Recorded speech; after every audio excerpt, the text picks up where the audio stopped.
Talking about horses, bringing you closer to some of the best horsemen in the world for tips, insights, and stories. Listen at home, at work, in the car, or in the saddle. This is Talking About Horses. Here's your host, Patrick King.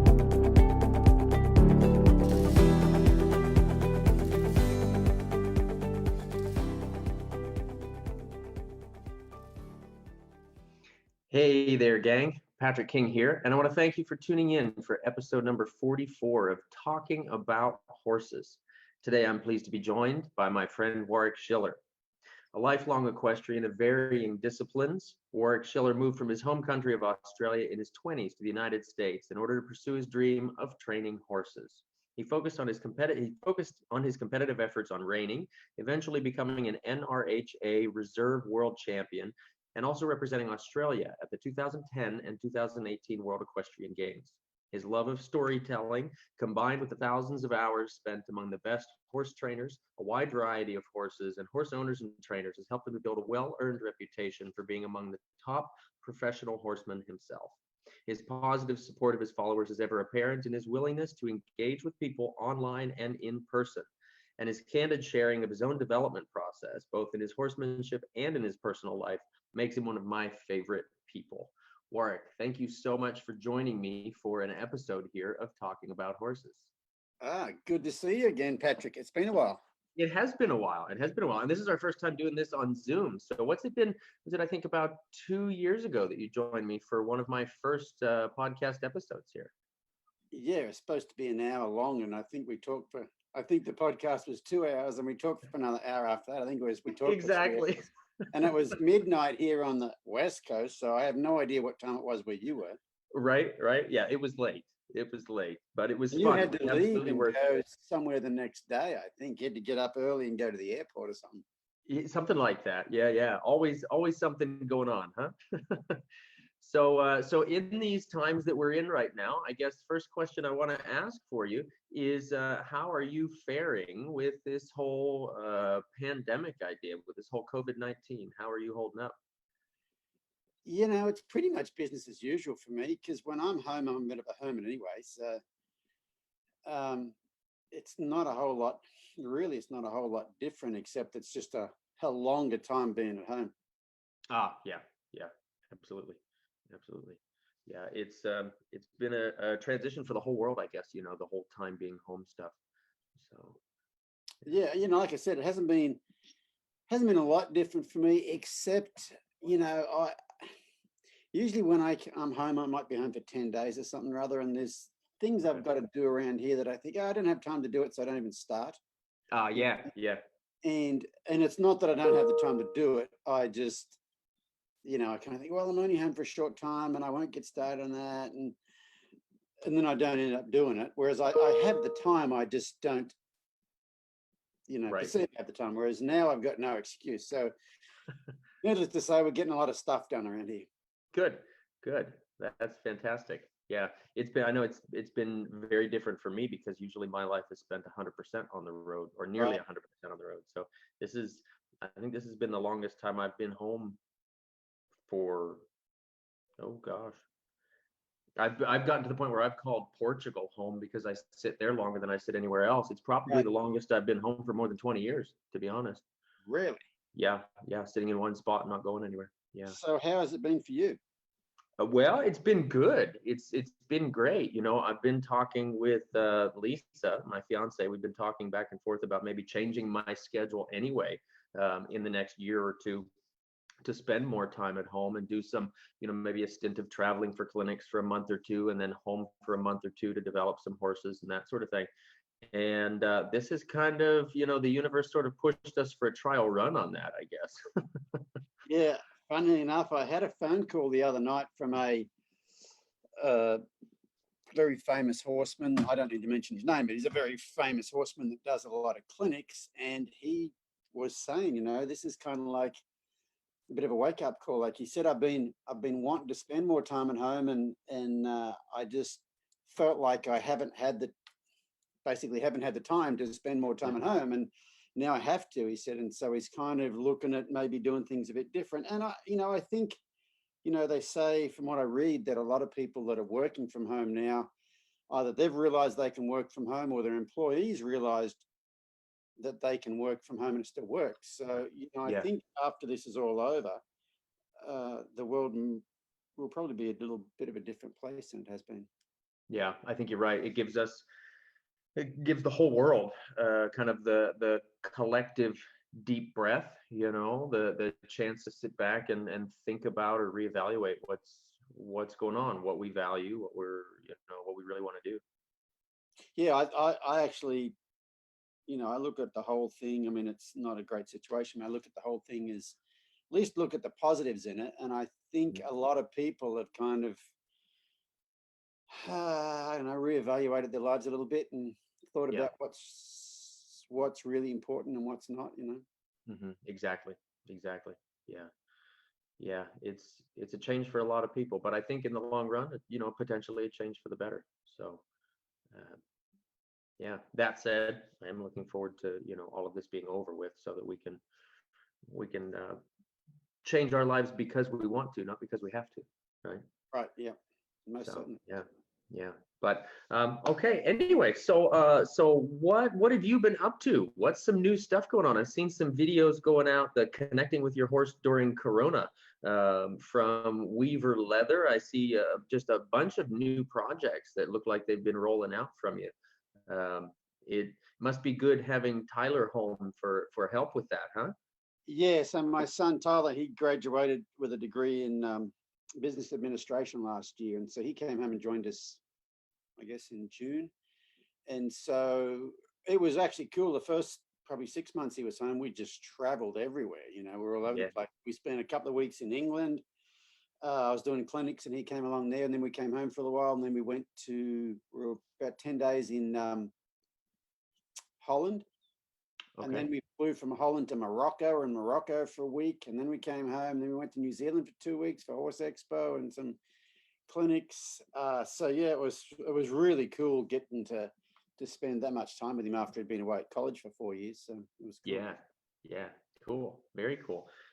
So yeah, I was trying as much as I could to follow what you have going on there, and the adventures there, and I saw some some fun photos, of course, stuff like that along the way, photos of you guys being crazy and jumping in frozen lakes and all that wild stuff.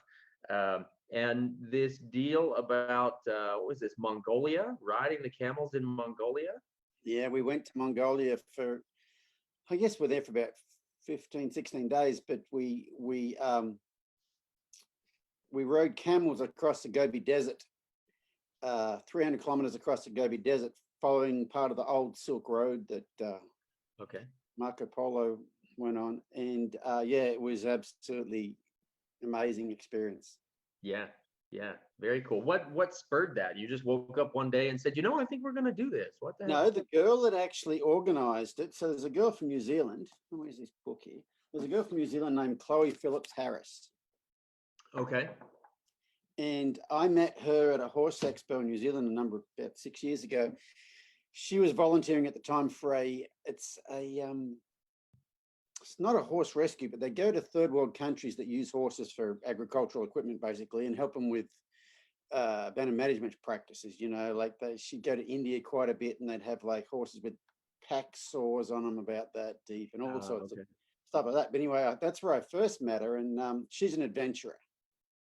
Okay, that picture on the cover of that book was when she did the Mongol Derby. Oh, okay, yeah. That's when she first went to Mongolia and fell in love with the place, and she's been going back every year ever since. And about 3 years ago, she organized this trip, and then she organized it a second time. And both times she had asked me would I come on it, and she'd always asked me like 4 or 5 months ahead of time, and I kind of tend to book my stuff about 6 months ahead of time, and so I never could make it. And for my son's graduation present, we were going to backpack across India. Okay.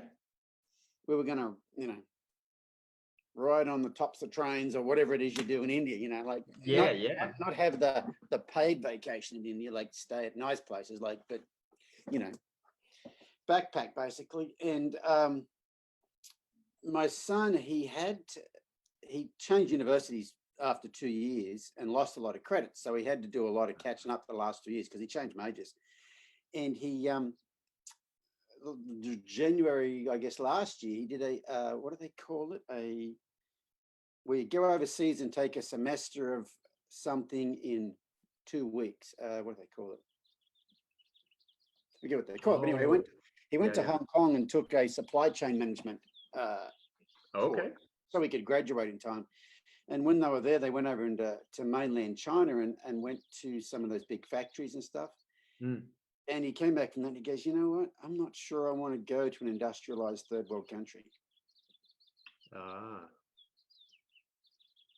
So he said, no, let's not go to India. Well, then I thought, well, I wonder if the Mongolia trip's still on. So I messaged Chloe and I said, you guys still going to Mongolia doing the camel thing? She said, yeah, you want to come? I said, heck yeah.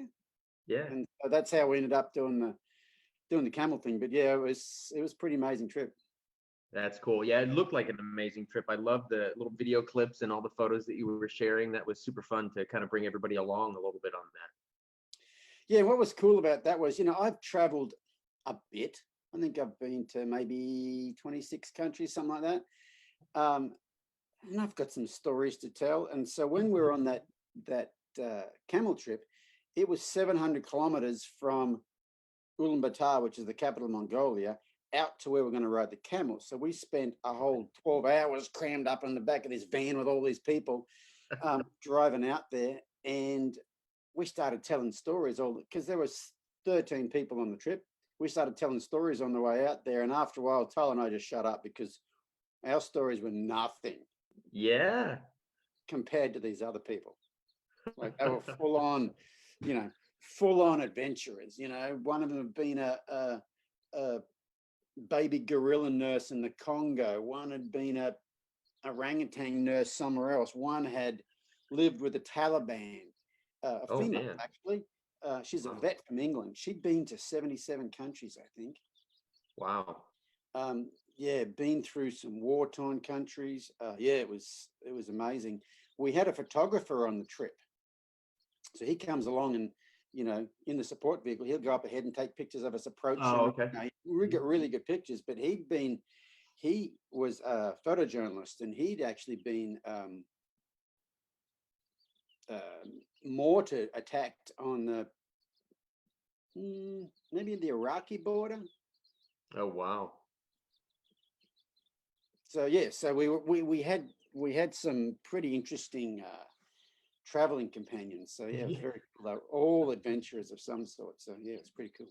Yeah. Oh, fantastic. That would be super interesting to hear all those stories in spite of the cramped, traveling conditions. Well, we got to ride camels for 10 days and trade stories while we're on the camels. So that was pretty cool. Yeah. Yeah. Oh, fantastic. Very cool. Very cool. Awesome.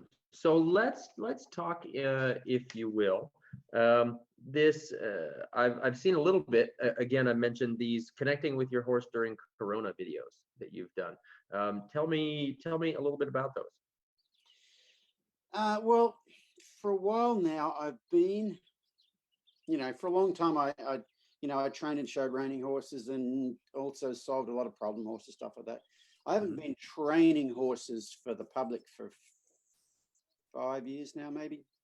Okay. The 5th year. And a lot of things changed for me when I was no longer doing that. When we had our horses, we bought this place, we have our horses outside the kitchen window, that sort of thing. Mm-hmm. I went more from training horses like they've got to do the job for everybody, and more about having more of a relationship with them. And I've been picking up different things from different people over the years, and I kind of got it now to a point where I've got a bit of a system going on with it. And so one of my sponsors, Weaver Leather, approached me and said, hey, any chance you want to do some videos, I don't know, while this coronavirus thing's going on? I'm like, yeah, I got the perfect set of videos, because, I said in them, a lot of people who were maybe, competing stuff, eventers, dressage people, whatever, trainers, whatever. Most people think I don't have time to break it all down and do nothing with my horse. I've got a competition next month, or I gotta, and so I said, we're all kind of stuck at home. And so I did a series of videos on just different things you can do to reconnect with your horse. And for the most part, those reconnection things are not about asking, they're about listening. And so, yeah, it's just, I found it's really, really amazing the connection you can make when you just start listening, you know? Yeah, that's super awesome. I know I was listening to a clip or reading a little bit about what was going on in your discussion group about some of those exercises, right? And what is there just kind of hanging out sort of a challenge there, and a matching steps idea, and you were talking about people getting maybe a little bit frustrated that they felt like it wasn't going right or something like that. Right.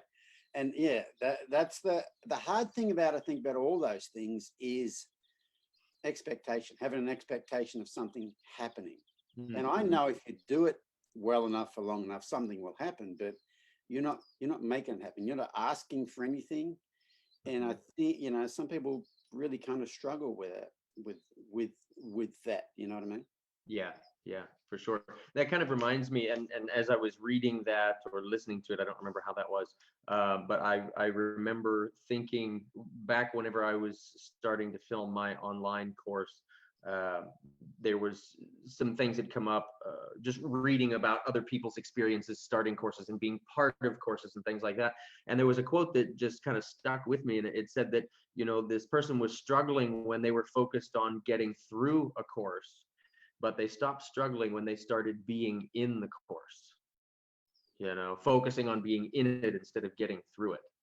Yes, my good friend Jane Pike from New Zealand. I don't know if you ever heard of Jane. Jane's a horse mental coach. She says if you are doing the work while focusing on the outcome, you're not doing the work. Yeah, makes perfect sense. Absolutely, because you're not there with it.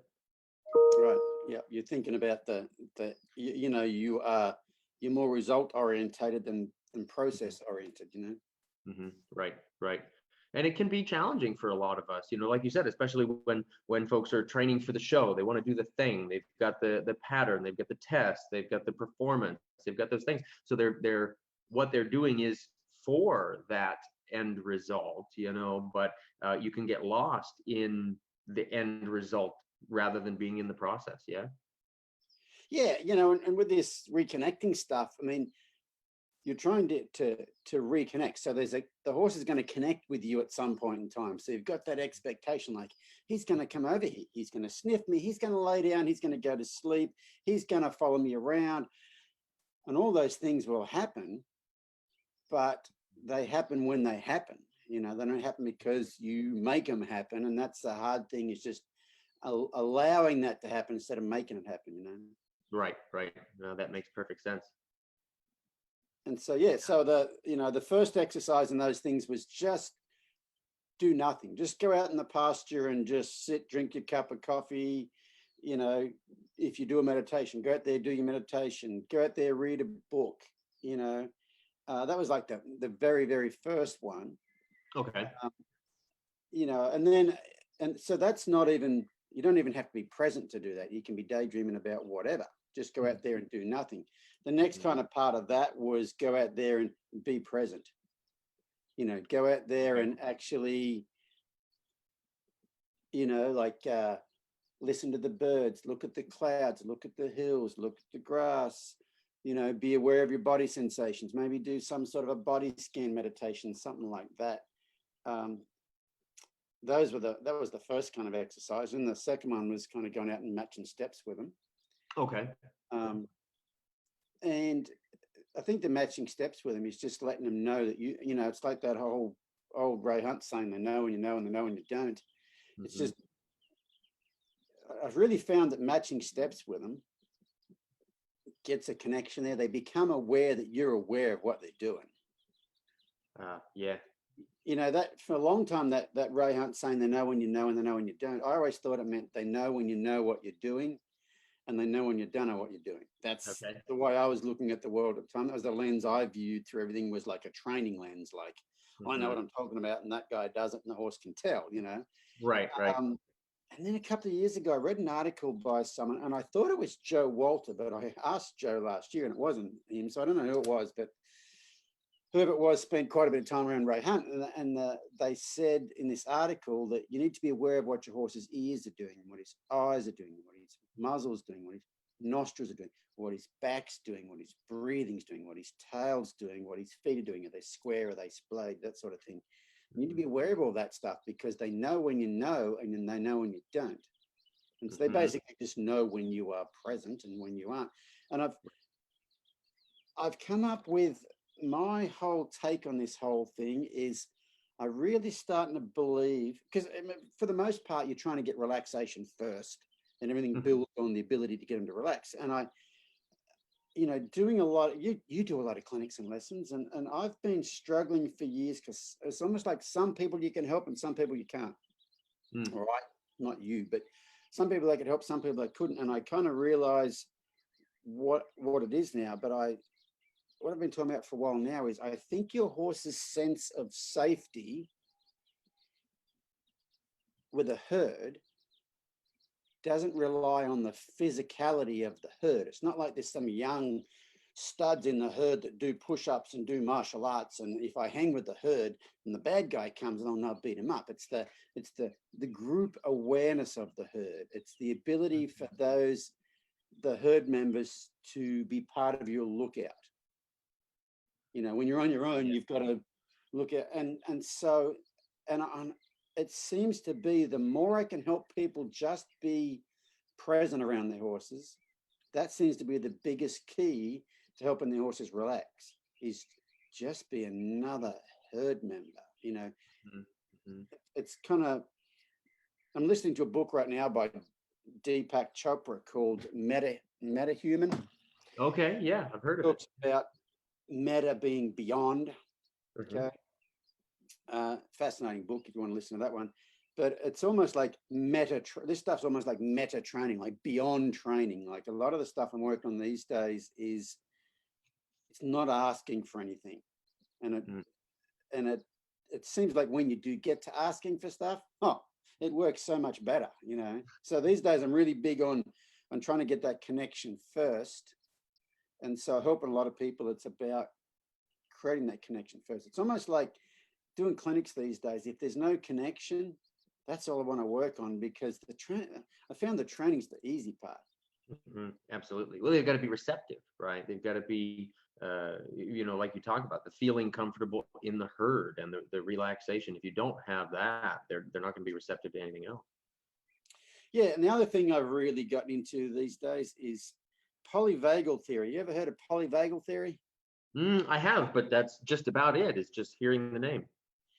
So obviously you're aware of what the parasympathetic and the sympathetic nervous system is, okay, and how those two work. Well, polyvagal theory was put forward by a guy named Dr. Stephen Porges, and he's poly meaning more than one. There's two parts to the parasympathetic nervous system. This stuff's fascinating. This is where I'm at these days. I'm excited about this stuff. Yeah, how cool.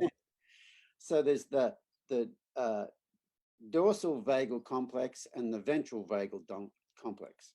Okay. Two parts. You know what your vagus nerve is? Okay. It's basically a super highway between your brain, your heart, and your gut. Right. And so he's saying, this Dr. Stephen Porges says there's two types of vagus nerve. There's the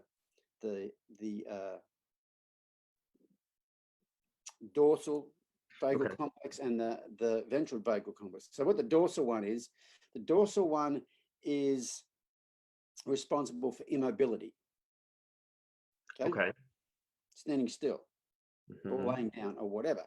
And so if you think about it's a dial, if it's turned down low, a horse is maybe standing still and relaxed. But if it's turned up high, he's standing still because he's frozen. Oh, okay. So that one works on a it's like a dial. They can be standing still for several reasons. Now, if they are standing still and they're relaxed, if they're standing still because of that part of the vagus nerve. Gotcha. So where are they on that spectrum? Yes, it's on a spectrum. And so they could be actually in high level sympathetic nervous system and standing still. Okay, sure. Or they could be in really relaxed state and standing still, depending on where that part of the nervous system is. And the other side of it, the ventral vagal complex, is about social engagement. Okay. Okay. And they're both a brake. Okay. So your sympathetic nervous system is an accelerator that makes you go. Both of those parts of the vagus nerve are brakes. And I think for a long time, teaching horses to be obedient, I think I've mostly worked on that dorsal vagal complex. Okay. Where I think, I used to do a lot of desensitizing and stuff like that. And not so much flooding desensitizing, but more approach and retreat type stuff. But I still think, looking back now, that dorsal vagal complex was working like. These days, working on this connection stuff, you're using the complete other brake. Gotcha. Yeah. It seems to be, and I think the reason the training is easier is because you're developing that social network rather than, they're standing still because the social thing is working well, more so than that, what do they call it, dorsal one turned up high. The way I've had it seen it explained to me is they're never in just the parasympathetic or the sympathetic. There's three knobs. There's three dials on this thing. There's the sympathetic nervous system. There's that one. For instance, you can have high sympathetic nervous system and high social engagement. Yes. When they're playing. When two horses are out there wrestling and playing, they're very active. Okay. They're very active, but they're very relaxed too. Yeah, right, exactly. So it's not near as black and white as I always thought it was, but it's I've really started to look into that, and it's really starting to make sense why the connection stuff helps so much, because it's pretty. That's a little rabbit hole I'm currently down right now. I love it. That's an awesome rabbit hole. And that was all human stuff. But there's have you come across a lady named Sarah Schlocke? Has a website called Equisoma, and it's about. So she's a therapist. Okay. But anyway, reading all her stuff is where I really got the whole better understanding of this whole polyvagal theory thing. Okay. And she's the one that kind of has broken it down. But yeah, it's all starting to make sense. I feel like that crazy old guy out of Back to the Future, but got to get the flux capacitor full of vegetable peels or whatever. But yeah, right. Where you're going, you don't need roads. Yeah, and so what I've been doing with the horses, plus that sciencey end of it's all kind of starting to make sense to me now. Yeah, because the training part of it with horses that I'm working on, that connection stuff first, it's easy. It's easy, and I realize now, I think the way I've been doing things for a long time has been creating some sort of a mental brace in there, and then you got to be a good trainer to undo the mental brace. And so it's almost like you create a problem, then we just say that's how horses are, then you pat yourself on the back because you're good enough to fix the problem. There used to be a singer in Australia. He was a rock singer, and he used to drink a bottle of Smirnoff vodka during a set on stage, and I saw a reporter interviewed him one time, and he was carrying a bottle of vodka, and he had a wicker basket with a lid on it. So the vodka's in one hand and the wicker basket's in the other hand. And he said, the reporter said, "So what's the vodka for?" He goes, "Oh, that's my snake bite medicine." And he goes, "Oh, what's in the basket?" He goes, "That's the snake." So he's like, "I'm carrying the snake around so I can take the medicine." It's almost like there's a lot of training I had to do, and I'm thinking, yeah, I'm fixing this horse. And I'm realizing that I think my earlier interactions and some of the basic stuff I was teaching them, how I was teaching it to them, was causing the braces that I got really good at getting out of them in the end. Yeah. So that's where I'm at now. Kind of. That's pretty interesting. The sins of the past. Yeah, that's interesting, and that's I've had similar thoughts about some things like that. Looking, as we always do, right? We reflect back on what we knew yesterday, right, or 1,000 yesterdays ago, and you think, man, we got it through that, but we could have, when you look back, when you watch, if we're fortunate enough to have video clips of what we've done, or even just memories of what we've done, we think, we could have not even had to get into that conversation. Oh, I've got plenty of videos of what I've done. Yeah, I got plenty of public video of what I've done. So, all the other stuff, all the old stuff I used to do, I've still left it all up on YouTube, because I think, what I used to do, I think, was very, very good at making functional horses that work quite well and whatever. And I really think there has to be a place for that. Yes. I think there's a place for that, because everybody's at where they're at, and at this point in time, I'm at a place, and in order to do the stuff I'm doing now, you've got to be at a certain place for that to work. You've got to have a certain mindset and sort of things. So yeah, so I've left all that other stuff there. I mean, I think it's functional. I just, I don't recommend it. Like, anybody asked me a question, what should I do? I said, well, I wouldn't do that stuff. I'd do this stuff. Right. But I have these inspirations, and I'll write something down on my phone, and I don't know if I can find it real quick for you, but a while ago I wrote something down that said the stuff I used to do,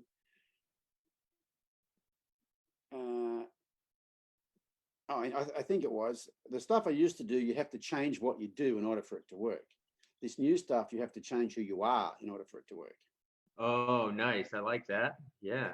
You just have to, the other one was changing what you do, but I think for in order that, you've got to get rid of, a lot of the judgmental thoughts you have. And yeah, there's a lot of stuff I think you got to get rid of. Because a lot of the stuff I'm doing these days is working a lot more on your energy.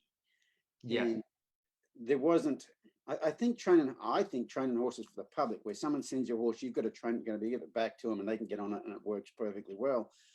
I think you almost have to leave that out of the equation. Because otherwise you can't guarantee their energy is going to be the same energy that you have. So you almost have to kind of like, okay, let's pretend I don't want you to read my energy. I just want you to read what I do. And I don't know if you think that's true, but I mean, I think when you're training horses for the public, there's got to be a bit of that. Yeah, absolutely. And I would say one of the things that I've always found to be the most challenging when you're training horses for the public is that you're not riding that horse for yourself. You're riding that horse for the person they've got to go back to. And so there, you have to be able to sprinkle a little bit of who that other person is in there also for them to succeed, for the horse to succeed, or either way, right? For I guess all of them to succeed. For the whole partnership to succeed. Yeah, I think it's a bit. Martin Black, I've always read that he says that, sometimes you've got to bring the horse down to the level of the person, and sometimes you can raise the person to the level of the horse. And I think what I was doing in the past was more about bringing the horse down to the level of the person. And what I'm on about these days is trying to bring the person up to the level of the horse. Yes. And, I think it's a difference of, like you said, not producing that product, the horse in this case, for the public in that way, not taking in that training horse. And that's where I feel like you're absolutely right in there being value in the older videos that you have, leaving those up. That lets me think, or brings me to mind of a time I was with Ray Hunt and his wife Carolyn at a clinic. This was after I spent a couple months with Ray. There was a conversation that came up. I think we were in the car actually driving to lunch or dinner or something like that. But there was a conversation that came up about somebody else's training program that was, pretty popular, and what their thoughts were on the program.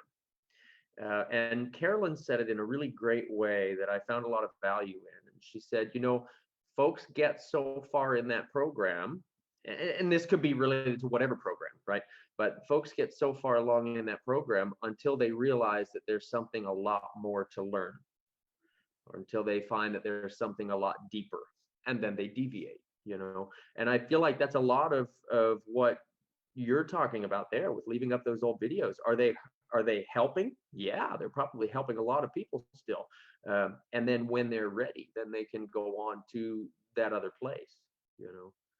I think I don't think the path I'm currently on is the first place, is the first port of call. Yeah, exactly. Yeah, you got to learn addition and subtraction. You know, just because you're working on calculus doesn't mean you throw that other stuff away. Right. Yeah. I just don't. But for some people, it can be their first port of call. You know, I've, as you know, I've kind of, I don't know, been working on a bit of personal growth the last few years, and you can't do that without affecting how you work with horses. And where was I going with that? I love it. I love it. We were talking about this other way being the first port of call. Yeah, I don't know where I was going with that though, but yeah, I'll bet it was going to be a great place. It was going to be awesome. I had this great thing I was going to talk about, and now I can't. Man, was I excited. I was excited to tell you, and now I can't remember what it was. But yeah, it does. It really. Oh, I know that. Yeah, got it. I got it. Okay. And so if you think about when I first started doing videos, I was training horses for the public, and like I said, you're creating a product it's got to work for somebody. Mm-hmm. And so I went about things a certain way, but then I started putting out these videos, and these people are at home, they have their horses at home, and I'm teaching them like they're professional horse trainers. Oh yeah. I'm talking to them like this is what you should do with your horse. Mm-hmm. And then I've stopped training horses about 5 years ago. We bought this place, and this is the first time we've ever had our horses at home. We've had a house in town sort of thing, and always boarded our horses out. And we had our horse at home, and you get to go out and just hang out with them and whatever. And I started doing things differently. Then I realized, you know what? I'm probably a lot closer to my client base than I was before when I was training horses, because you know what I mean? Because they're not trying to train horses like a professional. They want to actually get along with the horses. And so, and if you think about what we do, the demographic tends to be 35 to 55-year-old women. You know, the same thing, roughly the same age group for men, but it's much, much smaller, as you know. Right. And you know, a lot of times they're empty nesters, kids are gone from home, whatever. And so I think they're all looking to kind of have a bit more connection with their horse and not just have an obedient horse. And when it was actually 3 years ago, right about now, you ever listen to Brene Brown? Yes. Yeah. Not a lot, but yes, definitely. Brene Brown talks about, she says, a few years ago, I had a nervous breakdown. My therapist calls it a spiritual awakening. Whatever that thing is, about 3 years ago, I had one. And that was the start of this whole whatever's going on right now. And so in my horse training stuff and stuff I was putting out there, I just went with what I was, where I was going, you know. And I think and I didn't think of it as in a good or a bad business decision. I didn't think one way or the other. It's like, this is just where I'm going to, you know. Right. It's not like what I was doing before was some sort of a plan to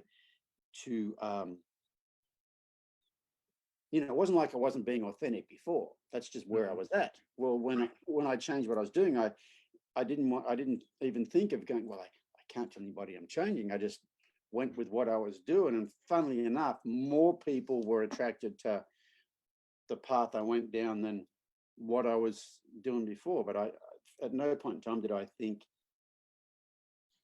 oh yeah, I'll do this because it'll be good for business or whatever. Right. And neither did I think, I wonder if they think I'm a whack job, which is quite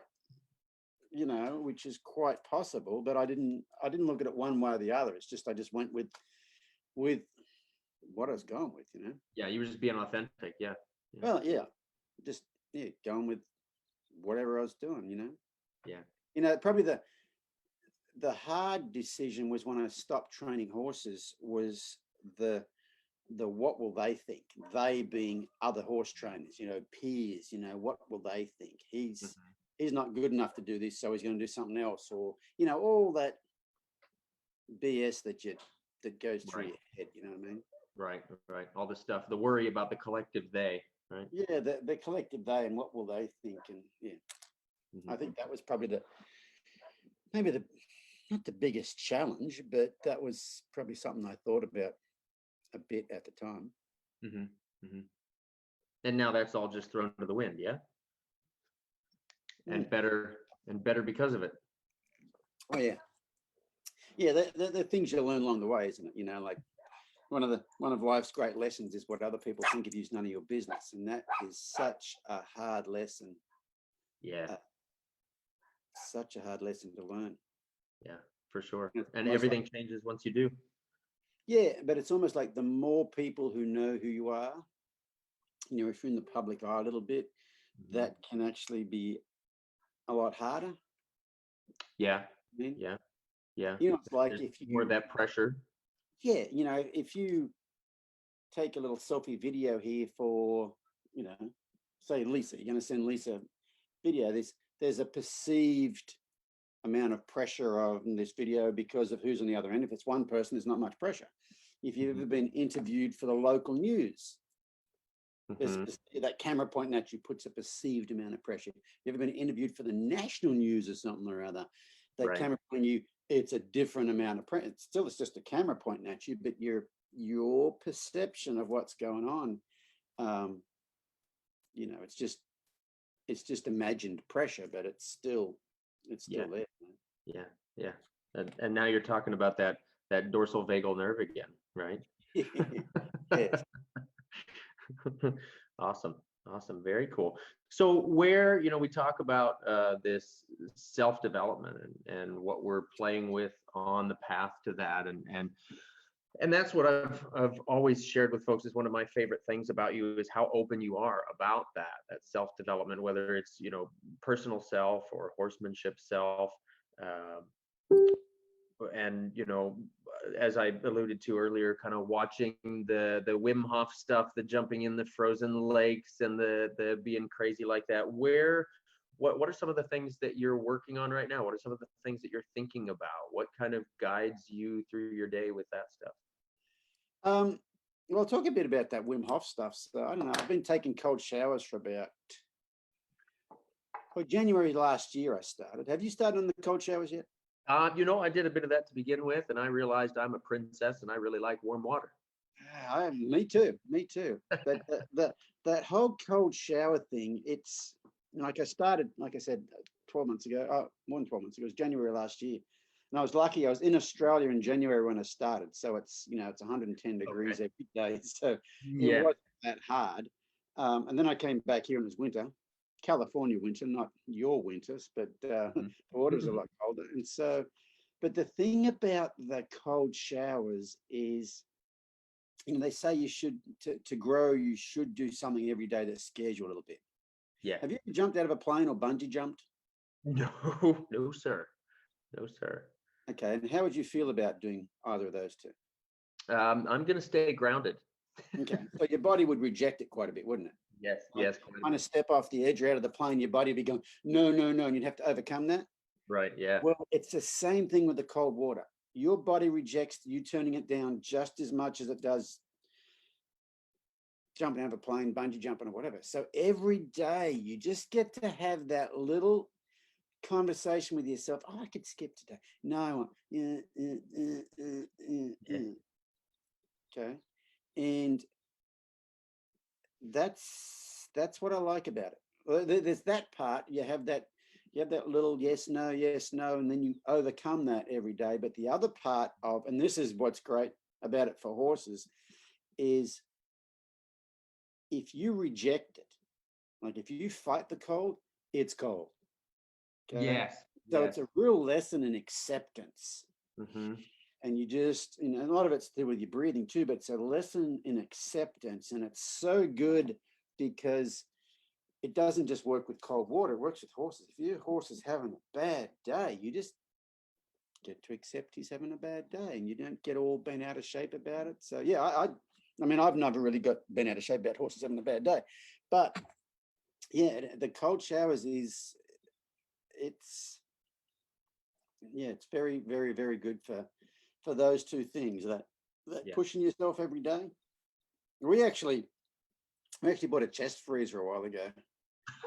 Oh no. And The whole ice bath idea.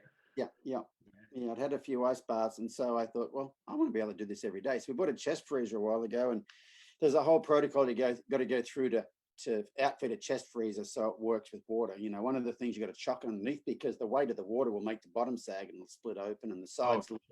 and it gets rust in it and all sorts of stuff. So there's a fair bit of preparation. But anyway, we got that thing going, and then we were having ice baths every couple of days for probably a couple of weeks, and then we went to Mongolia. Oh, okay. Then I went to Australia for 2 weeks, and I got back from Australia in January, and then the next day we went to Mongolia. And I haven't really fired it back up since I've been back from Mongolia. You had enough cold there, eh? Well, the thing is, it's been hard to get back into, because the whole time we're out in the desert, you don't shower. There's no running water out there. There's very little water at all, actually. Mostly you drink fermented cow's milk, camel's milk, and goat's milk. Yeah. You ever heard of camel milk vodka? Camel milk vodka? No, I can't say that I have. I've been fortunate enough to have camel's milk fresh from the udder, but not a camel milk vodka. I drank quite a bit of camel milk vodka in Mongolia.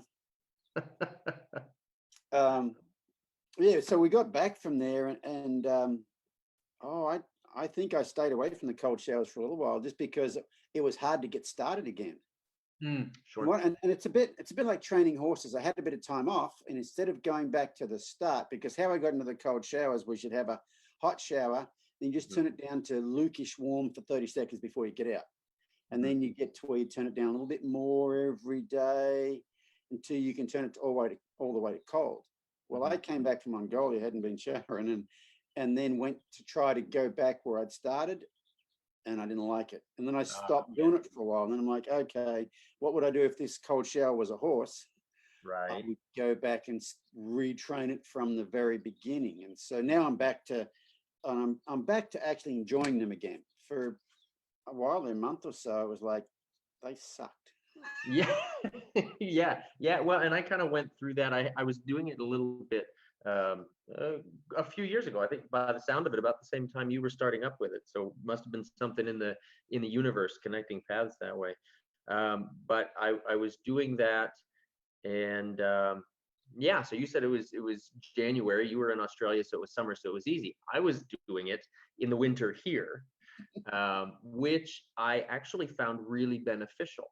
Right now, so January consistently for me for quite a few years was teaching in Wisconsin, which is, really balmy warm in January.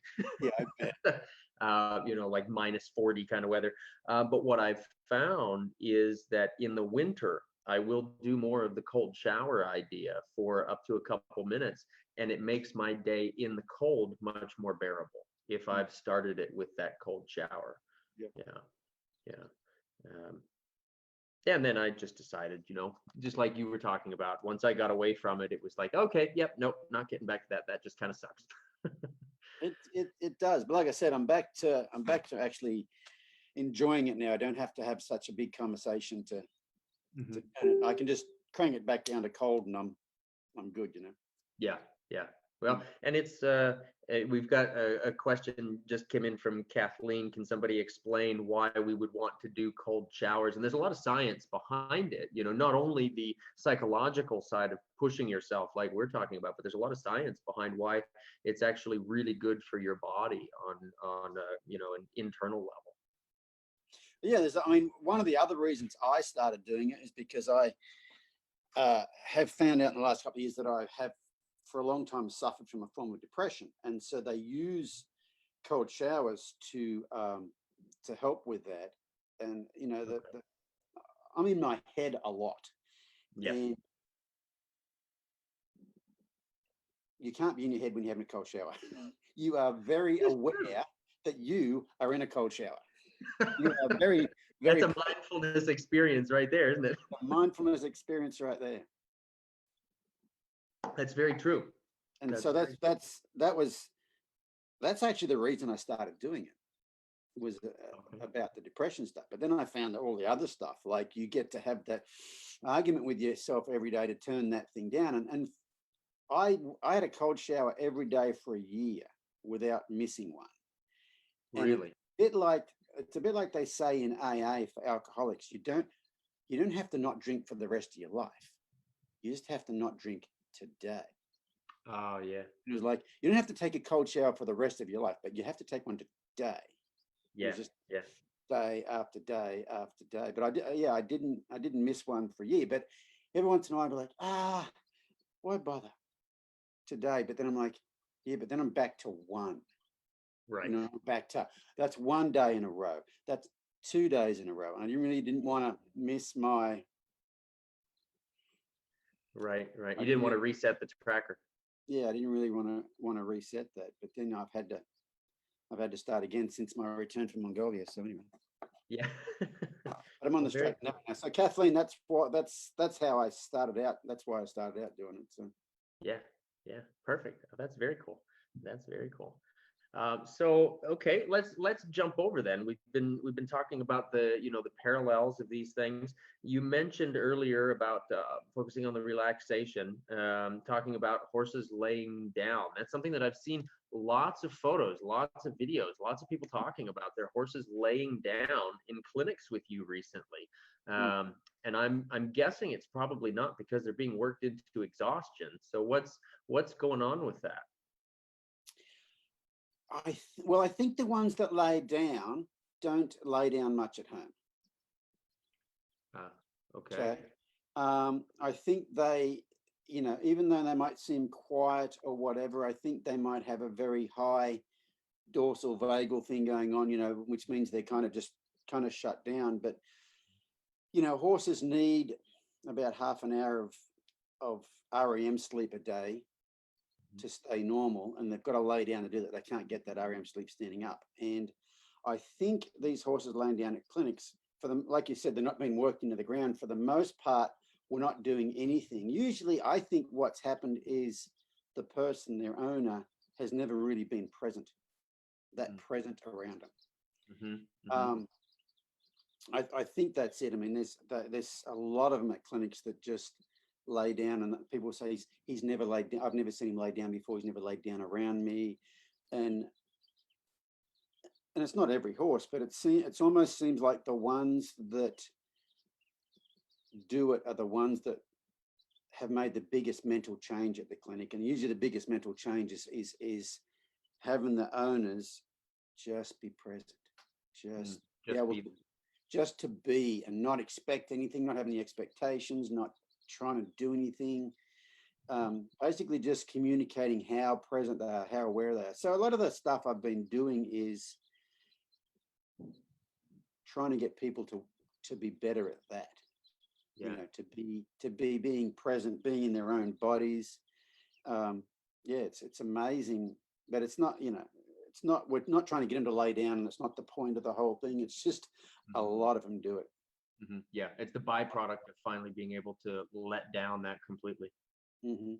Yeah, and another thing too is I probably because I've been quite a bit public about the direction I'm heading in, but I get quite a lot of spectators at clinics, and a lot of them are on a pretty spiritual sort of path, and the energy at some of those clinics is pretty cool. I'll bet. Yeah. Because everybody there is kind of the same bent, and Okay. no one's kind of sitting there like, well, just whack it on the ass and make it do something. They're all pretty involved in the whole process sort of thing. And yeah, you get this, you'd probably say in Portugal, probably been to some of those old cathedrals, whatever, and you go in there and there's yeah, exactly. The energy overtakes you. Yeah. And so some of those clinics, it's been, I've had that sort of energy, like, wow. Yeah. That's Yeah. very cool. I'm really, really lucky to get to experience that. But yeah, you get that group energy, that just a group of people who are all of the same bent about life. It's pretty cool.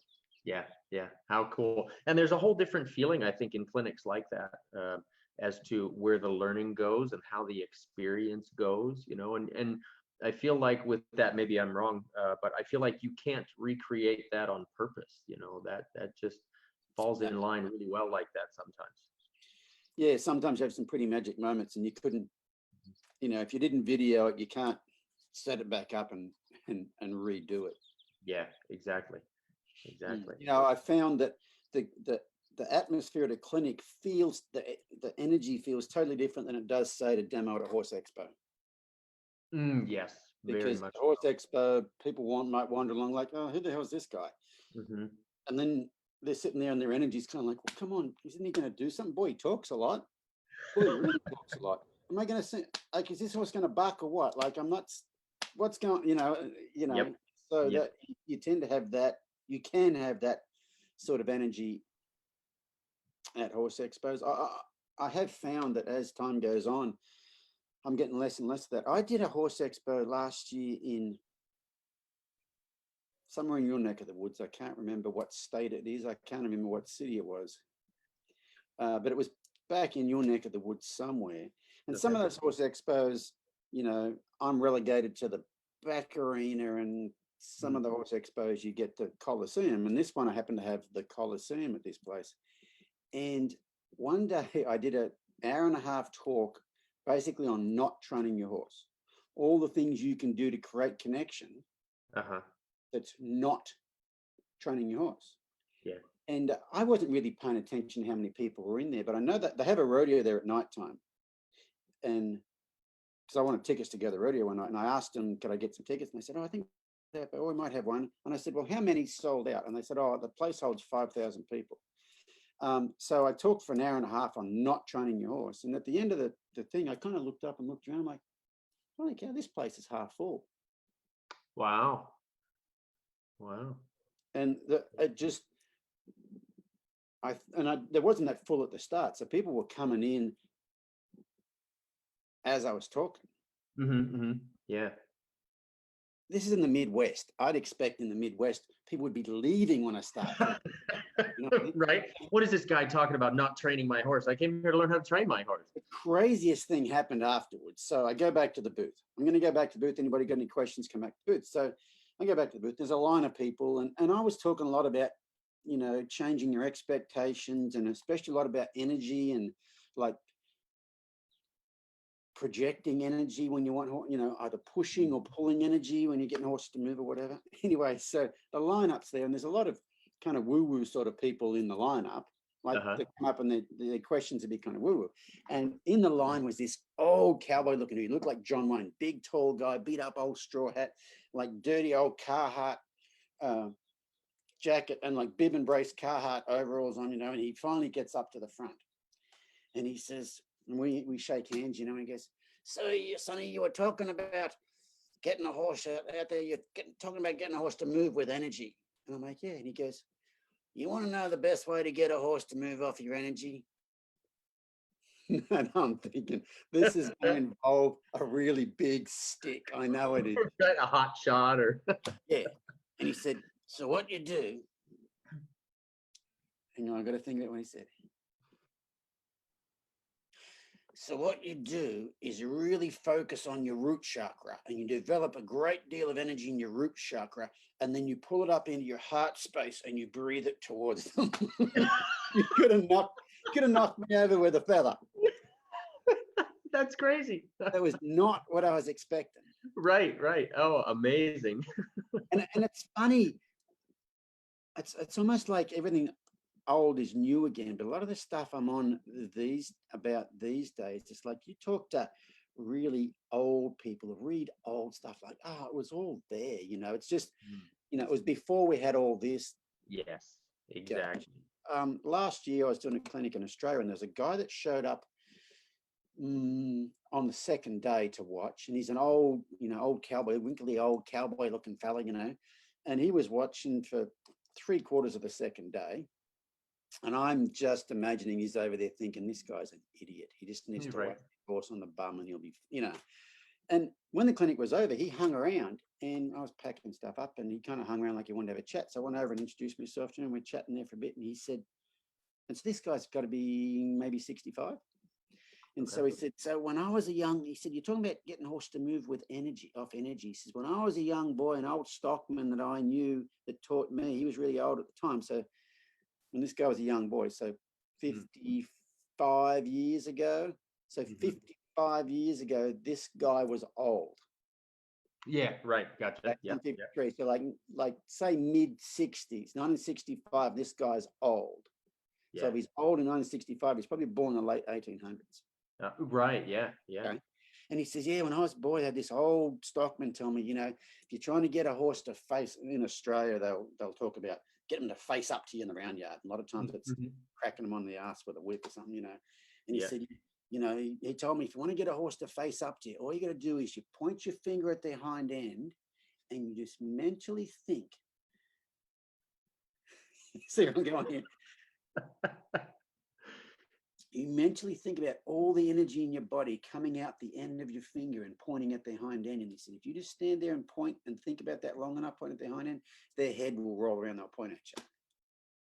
Nice. And it's like, that too was not what I was expecting, Right. Here I all afternoon thinking, oh, I bet that guy over there thinks I'm an idiot, Yeah. Yeah. I'm surprised he hasn't left yet, sort of thing. Yeah. Yeah, maybe I was just late to the party with all this stuff, but we're all. Well, I think you're right about the whole idea of what's old is new again, and the technology is what's making it so much more available to us. You've got Google at the end of your fingertips or in your back pocket all day, where that was definitely not a thing of the past, and so we're so much more connected, and the ability to communicate about what those things are. You could talk about all the energy coming out your finger like that, or you could talk about it as your root chakra or whatever. We've got different ways now of saying it and different ways of it making sense to other people. Right. Yeah. That's so cool. I think it's pretty cool. So do you have a meditation practice? I'm sorry? Do you have a meditation practice? Do I have a meditation practice? Well, I would say I've attempted that, and daily I have little things that I do, but it's not religious enough yet. Okay, you're just talking about technology. This thing right here is the best piece of technology I've ever seen. You ever seen one of these? I've seen photos of you with that on. Is that from the Mindspace idea? No, this one's called the Muse, M-U-S-E. Okay. So I first started out meditating with Headspace. Headspace, that was it. Headspace. Okay. And for the most part, they just talk you through the whole thing. But as it gets further and further into it, they leave you with more and more periods of where they leave you alone. They're silent. Oh, okay. So maybe you're supposed to be focusing on your breath or something or other, and then squirrel, and you're thinking about whatever. And you might be thinking about whatever for 10 minutes and you don't realize you're doing it. And then holy cow, I'm not thinking about my breath. And you got to bring it back again. Okay. Well, what this thing does, it gives you feedback. So there's sensors on this band right here, and they touch your forehead. Okay. There's sensors on your ears, and it goes over your ears. Anyway, it goes to an app in your phone, and you put your earphones in, and you can have it set on different sounds. The one I've got it set for is rainforest. And so you get feedback in your ears depending on where your mind's at. And so it's the sound of leaves rain falling on leaves in a rainforest. And so if it's, if your mind's somewhat settled, it'll be really light sound, like little like pitter patter rain. If your mind gets busy, that rain gets really heavy. And if your mind gets really clear, chirp, chirp, chirp, chirp, the birds come out. The rain goes away, the birds come out. No kidding. And so and it's been the greatest help. But when I first started doing it, it'd be heavy rain a lot, and you're trying to focus on your breathing, and you're trying to figure out which one of the focusing on your breathing techniques sort of thing works the best. Okay. Okay. So it's a lot of heavy rain, that's light rain. And then the first day you get a chirp, chirp, you go, hey, the birds, and then, because your mind lives again. But it's right. I would highly recommend that thing for anybody who's trying to learn to meditate, because it actually gives you feedback on where your mind's at. A lot of people, I can't do it or whatever. And the thing about meditating is not about not thinking about anything. It's just controlling what your mind thinks about. And it's just like dressage, it's transitions. Your mind gets wanted and you catch it and bring it back, and it goes up, and it's just like upward and downward transitions. But that's helped. I'm getting to where I remember a couple of years ago, Jane Pike was out here. I think it's when she was out here for the World Equestrian Games, and I think I just got that thing, and I could get maybe 1 or 2 birds. Now, Jane was a yogi in her younger years. Lived in Indonesia, lived in an ashram in India. Oh my goodness, I didn't realize that. So so it gives you results at the end. So she sits down, puts it on, and does this breathing thing that sounds like Darth Vader. No. Yeah. Anyway, when she gets done, she's got like 97 birds or something, and I could get 1 or 2 birds at a time. The other day I had an amazing day. What did I get a couple of days ago? I had a couple of really good days. So one day I got 5 birds. April the 7th, I got 5 birds. Nice. Which is only 5 birds. April the 6th, I got 89 birds. Oh, cool. April the 9th, I got 167 birds. Wow. It's a lot of birds. That's a lot of birds. Yeah. But it took a lot of rainfall to get those birds, right? Yes. Yeah. But some days you sit down and it's horrible, and it's as long as you don't judge yourself, it's just like, okay, you just trying to. This is what it is. Yeah. Sort out, but it is what it is. But yeah, it's all it is just trying to be present. And the reason I like it is because it helps so much with the horses, because like I said, I really think that's the key to have them relax. Is being present. Yeah. Is able to be present, and then be able to be present while you're asking to do things, and not have those judgments and all the beat yourself up things too. The whole, oh, you're so stupid, whatever, you know what I mean? Yeah, absolutely. So if you were going to give advice, if you were going to give meditation advice to somebody listening, what would you, since we've gone from heavy rainfall to 105 birds, what would you say is the for you maybe is one of the keys to quieting that rainfall? Well, that's not the hard part. So at my clinics, I'll always, at the start of the clinics, I do a bit of a talk for a little while, maybe an hour, sometimes 2. And during that I'll ask people, does anybody here meditate? And several people will raise their hands. I might have 50 people there, and several of them will raise their hands. And I say, anybody here tried to meditate and can't?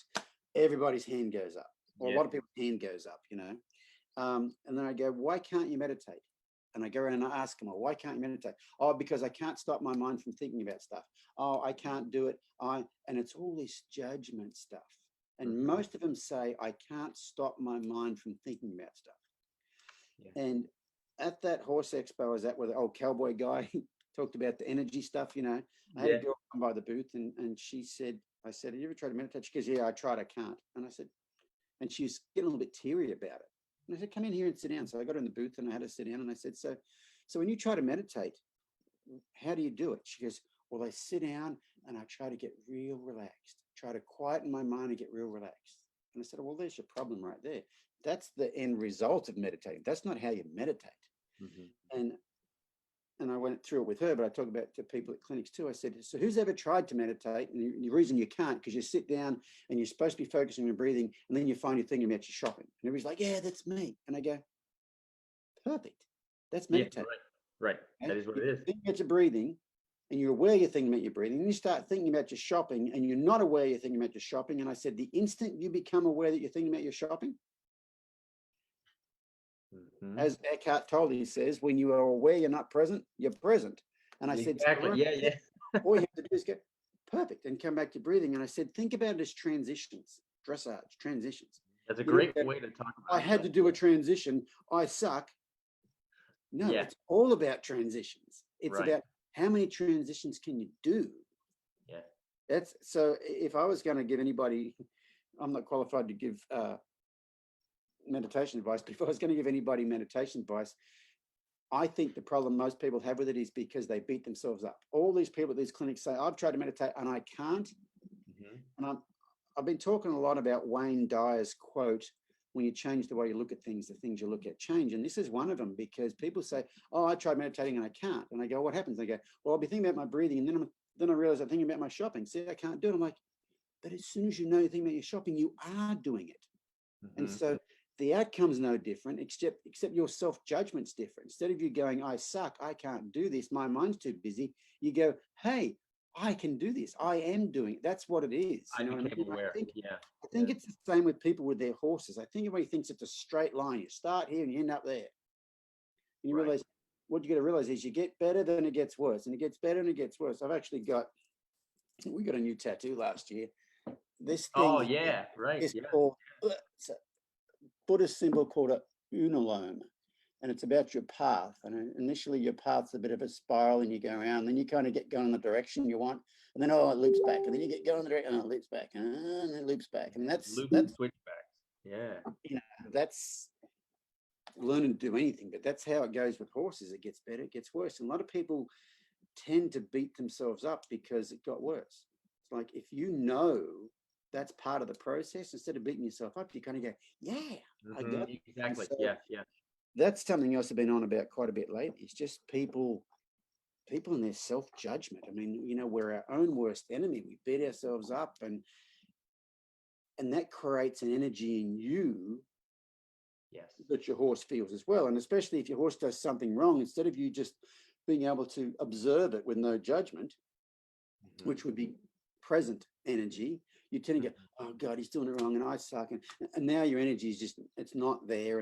And so, I think being able to be present and also having being non-judgmental is, I think that's a huge part of the average person struggling with their horse is it's not I don't think it's the horse stuff, really, that's the hard part.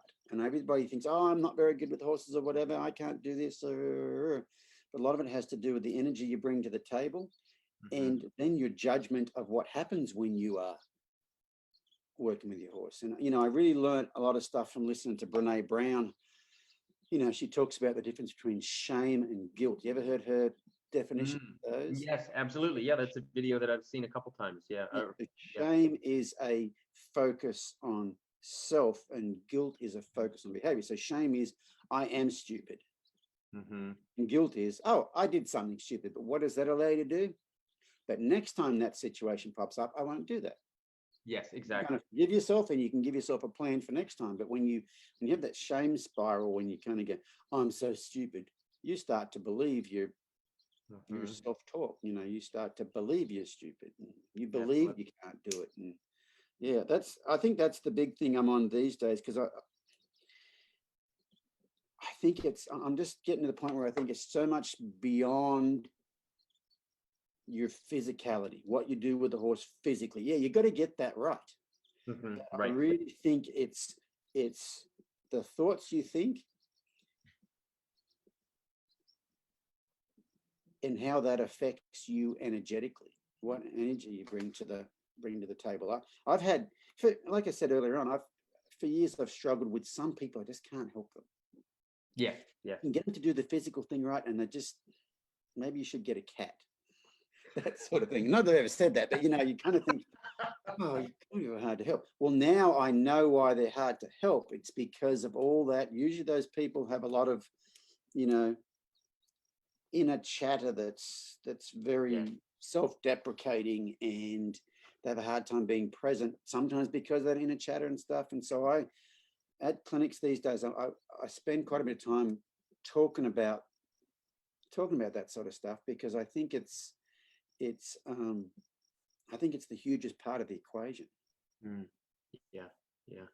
It's like what you had said earlier, something along those lines of it's not what you do different, it's how you are different. And I think in order for the stuff that I'm doing these days to work, you've almost got to change who you are, because there's a lot less training involved in it. It's more of them reading you. How long has it been since I talked to you? It's been a couple of years, hasn't it? It has, I think. Yeah, it has. Yeah. So I was at a horse expo about 3 years ago now. Actually, it was a Midwest Horse Fair in Okay. Madison, Wisconsin. And I Mhm. was talking to Barbara Schulte. Have you ever met Barbara Schulte? I've not, but she was on one of my original podcasts. I've not met her personally, but talked to her on the phone for a podcast. Yeah, yeah, Amazing lady. great gal. Yeah, amazing lady. Anyway, she's the first one that told me about Brene Brown. Okay, okay.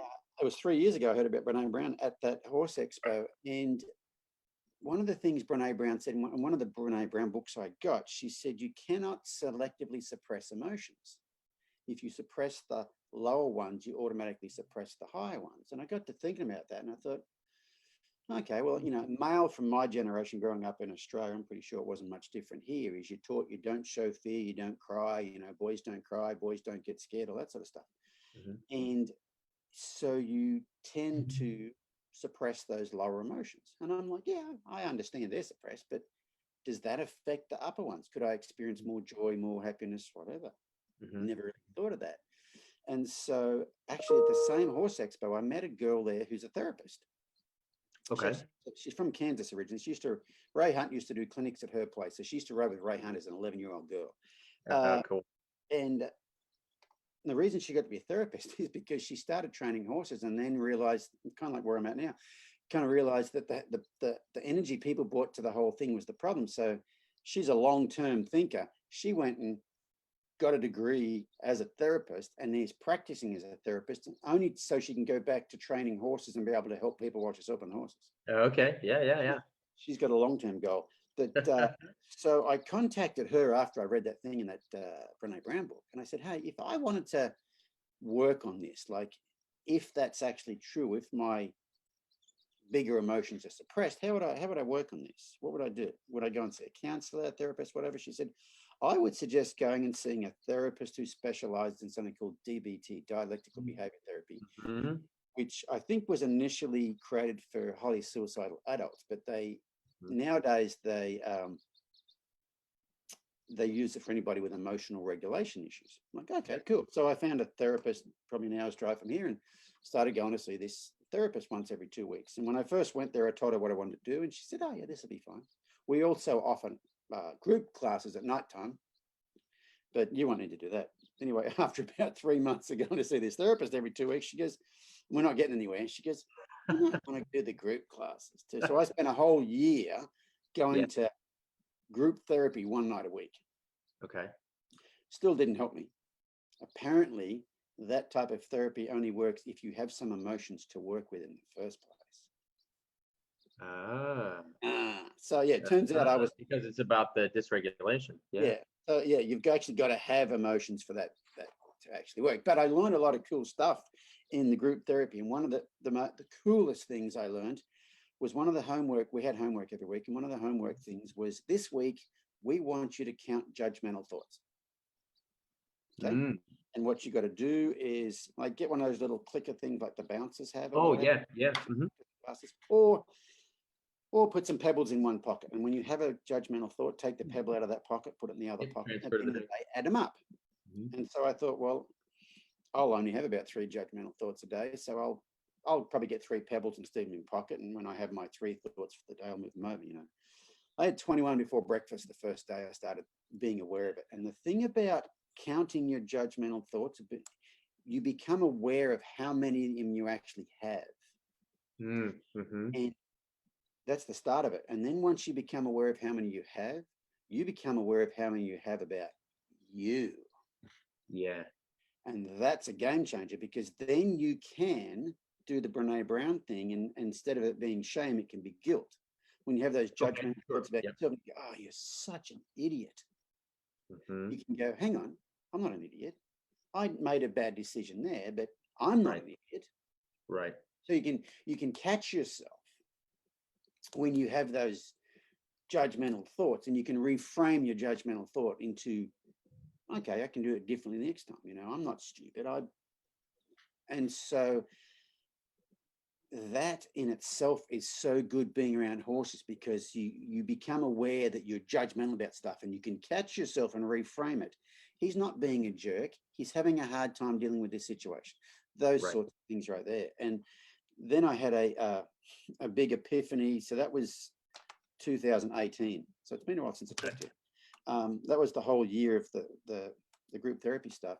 And I didn't do any clinics in 2018. And when I went back on the road in 2019, first airport I go to, do you people watch in airports? Oh, yeah.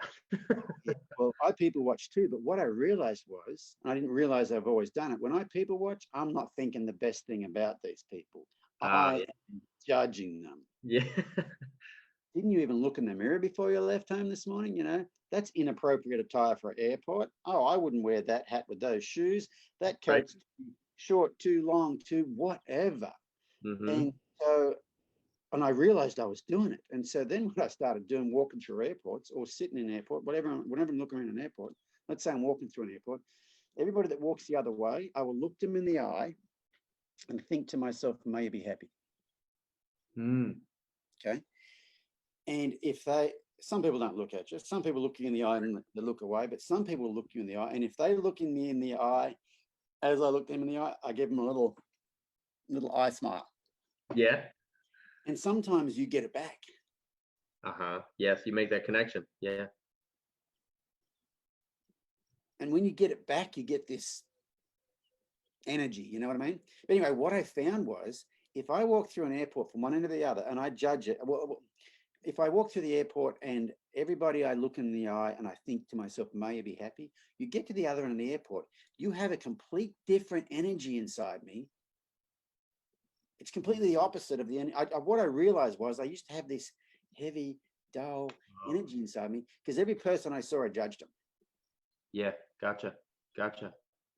And I so think you were living and eating those thoughts, basically. Yeah, and it adds up. I think that adds up to who you are, and that adds up to your energy. But since I've been doing all this stuff, I'll have horses at clinics, and this is not all the time, but sometimes someone will have a horse that's wound up and looking around circles or whatever, and I go, just hand him here, and I'll show you what I would do with this horse. And in the past, I would take a hold of the horse and I'd do some stuff, and then some of these horses these days, people hem in the lead rope, and the horse just comes over and just melts. Yeah.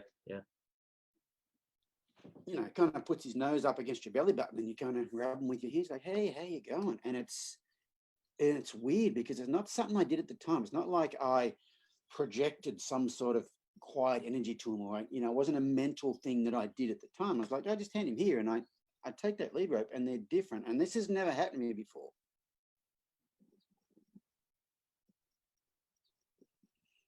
Before all this stuff I've been doing. And so, and it's kind of what got me thinking, okay, this is why people are having trouble with their horses, because I think they've probably got the same thing going on in them. Yeah. I'm so, or the whole projecting, like, oh, he's looking up over there. I wonder if he's going to spook. I wonder if he steps on my toe. Oh, I've already got a sore toe.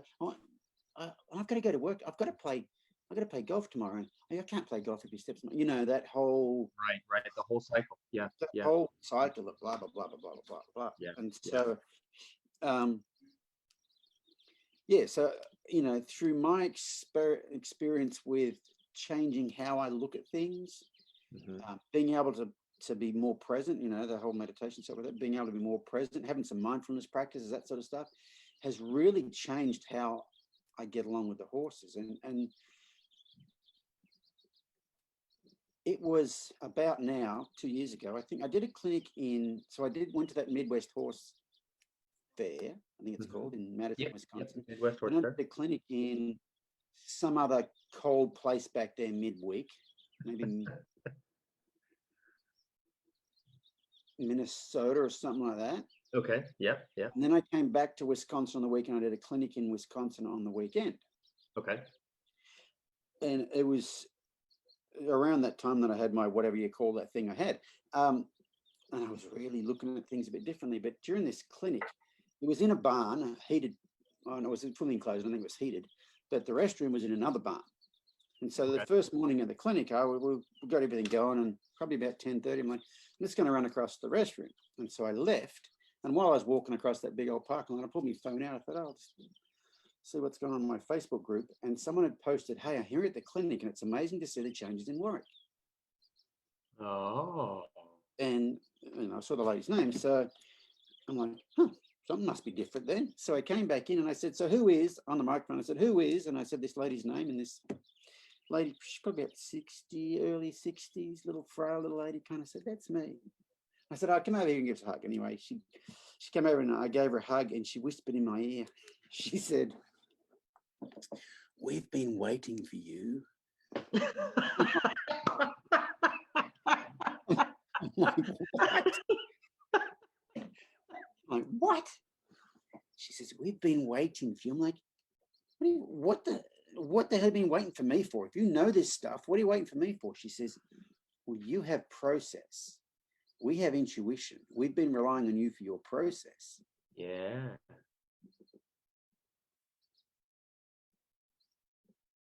"We've been waiting for you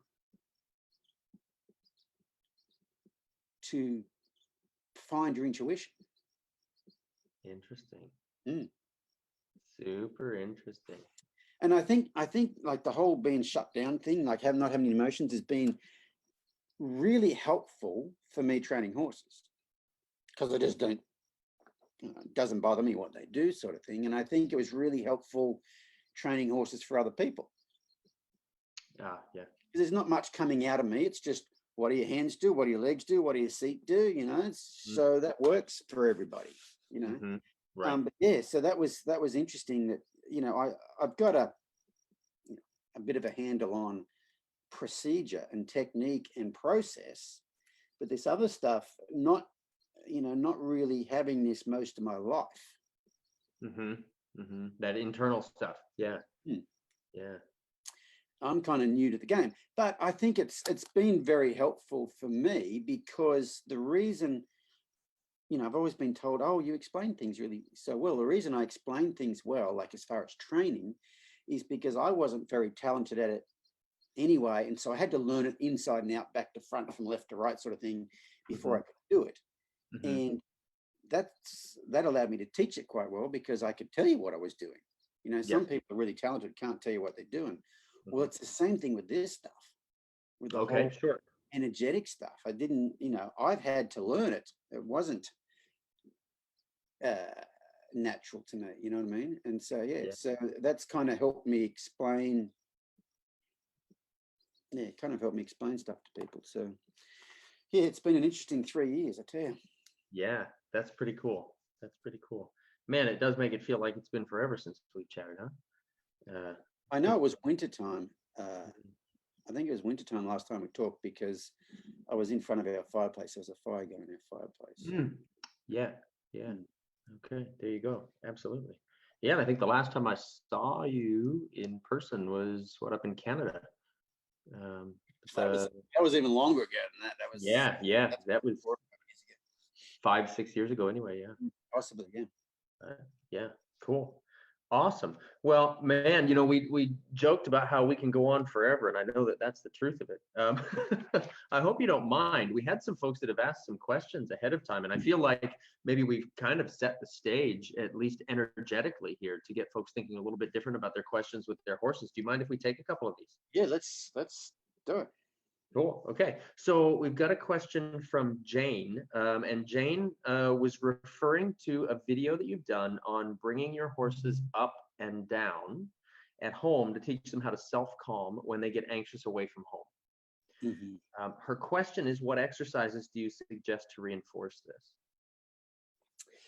Well, I've been on about this for quite a long time, but what I used to do was desensitize them to get them quiet, and then I'd ask them to be energetic to get them up, and then I'd desensitize them and get them quiet again. And what I realize now is I was not operating in probably the best part of the nervous system for a horse. So these days, what I realized was I didn't ever have true relaxation. I was very good at getting a horse to stand still and not respond to things, but I didn't have true relaxation with those horses. And so these days it's not so much about get them up and get them down. These days it's about, first we've got to be able to get them down. And really get them there. Yeah, and then the whole get them up part of it is just ask for more energy. Yeah. You know, ask them to get them doing things well slowly, and then can you get them to do that well with more energy? You know, like my favorite Nuno Oliveira quote is, they need to be relaxed yet remain powerful. Yes. Basically, get them relaxed and then start to get a bit of power, and then see how easily you can get them back to relaxed again. Yeah, that's basically it. But I've kind of changed how I've just got a deeper understanding of that whole thing than I had before. But the big thing is they've got to be just being able to recognize true relaxation versus obedience, and that's yeah, because there is definitely a difference between acceptance and obedience. Yeah. And so I think, but the biggest thing about as far as getting them up is just asking them to have some sort of energy. It's kind of like I talked about the sympathetic nervous system is the accelerator and the parasympathetic, it's the brake. Just hit the accelerator. Just have them be energetic. Yeah. Because they can. The thing is, the whole old school thought was that the two-part system was they're either in the parasympathetic or the sympathetic. But this whole polyvagal theory says they can be in both at the same time. Like I said, like two horses playing. Exactly. Very high, what would they call it? Vagal tone. Okay. Which is the socialization part. Yeah. Okay. That's very high, and their sympathetic nervous system is quite high too. They've got a lot of energy, but they're relaxed while they've got energy. Exactly. Yeah, I was just listening to a podcast, and I cannot remember the name of the doctor that was talking, but they were talking about this exact same thing and talking about how within the nervous system, what was it? Excitement and terror are essentially the same thing, and they're both from the sympathetic nervous system. So you can be excited, happy, you can be absolutely terrified. We would think of those as two polar ends, but it's very much like what you're talking about right here with the young horses playing. Yeah, and so so you're trying to get to where I'd say initially you're trying to get to where you can go from relaxed to energetic to relaxed and see how easily you can get that transition working, and then eventually you can get to where they're relaxed and they're energetic at the same time. Yeah. Exactly. Got to play in the scales like a piano until they can be smooth with that. Yep. Yeah. Fantastic. Let's see. Chandra asked a question, sent it in. What are some good trust exercises to work on with a new or green horse? Well, I'll tell you what, so last year I was lucky enough to go to Morocco. Yeah. I'm a big believer in manifesting. Okay. Putting things out there and having them happen. And early last year, I thought, you know what? I've been lucky enough to go to some really cool places to do clinics and things like that. But I want to go somewhere exotic, somewhere like I haven't been before. Now, so I've done clinics all over Western Europe, all over the UK, Australia, Canada, New Zealand, America, Kenya, and South Africa. And I want to go somewhere unlike I'd ever been. Doesn't leave a whole lot. Right. You got a small list left. South America, Asia, Middle East. That's probably about it, Anyway, then about 2 months, and that's all I did. Thought about that. About 2 months later, I got an email from the wife of the British ambassador to Morocco and said, would you like to come to Morocco to work with some horses? And so we went to Morocco and spent a week living in the British ambassador's residence, which was Oh, wow. Yeah. pretty cool. It was one of those experiences you cannot buy it. Right. I mean, you can't go to your travel agent and say, I want to have this experience. And so the horses I got to work down there were for it's a government department called the Royal Society for the Encouragement of Horses. And they're really big. So it falls under the Department of Agriculture. Okay. Which means there's a lot of money involved in it. I mean, their facilities are amazing. But anyway, they have this huge, big facility. And most of the horses they have there are barbed stallions. Okay. They're really interested in promoting the barb breed. And so when I go there, all these horses I got to work with are barb stallions. Okay. And they're all a little bit pushy and a little bit strikey and a little bit bitey. And I'm like, oh, where do you start? And they've all been kind of led by the chin and kind of drug around. And I'm like, oh, goodness.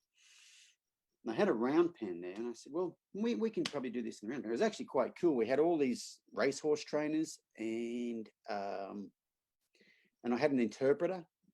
So this guy, he's an interpreter for the UN.